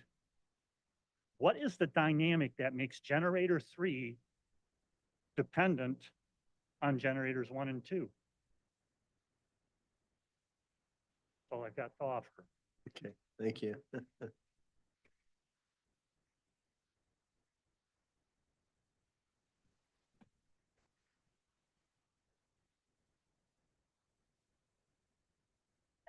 Madeline from Zealand Township. First of all, I would like to thank Jason Schecknickel, sorry, killing his name, for all the work he's been doing for our veterans. Our veterans have earned these services by the sacrifices they've made for our country. I was surprised to hear that the Community Action Agency uses expensive service like DoorDash to make deliveries. Meanwhile, there continues to be an antagonistic attitude about helping veterans get to the Fillmore complex to utilize services that are proactively being made available here. Certainly, we can also find ways to accommodate the veteran community in receiving services regardless of where they are in the county. What was stated here today in regard to the veteran services was that nonprofits should have only 20 to 25% of their budget going to administration and overhead, and 75% going to the population being serviced. Regardless of the standard that is being applied to county programs or to nonprofits using tax dollars, please make sure the standards are consistent across the board and that they are all being held to the same guidelines. Every committee and nonprofit, including Momentum Center and Ottawa Foods, needs to have a deep dive and must be held accountable if they are accepting tax dollars. They must be required to be transparent in showing budget details and outcomes and have in-depth details available to the community. It's time for transparency all across the board in regards to tax spending. Let's bring the same level of scrutiny to the county that is being done at the federal level.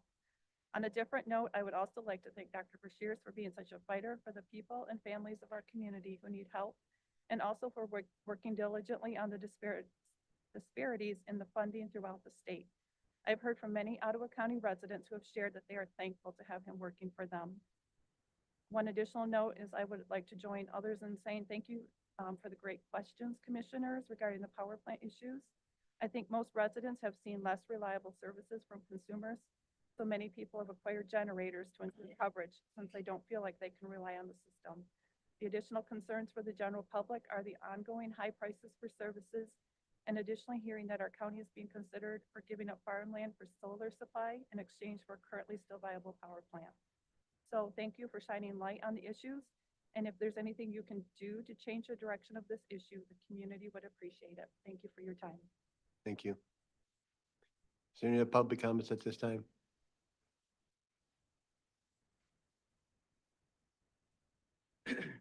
Hello, my name is Aaron Jacob Wagner, Jamestown Township, Precinct 1. I just want to make a friendly recommendation to the new board members to don't have a Robert's Rules book to purchase one. These meetings have not been run very smoothly. I mean, you did a yay count earlier and you didn't even do a nay count. That would be appreciated. Thank you. Thank you. Any other public comments? Seeing none, meeting is adjourned. What are we thinking? Go 10 minutes. Sure. You need 10, 15? Okay, 10 minutes. Let's do quarter after 12.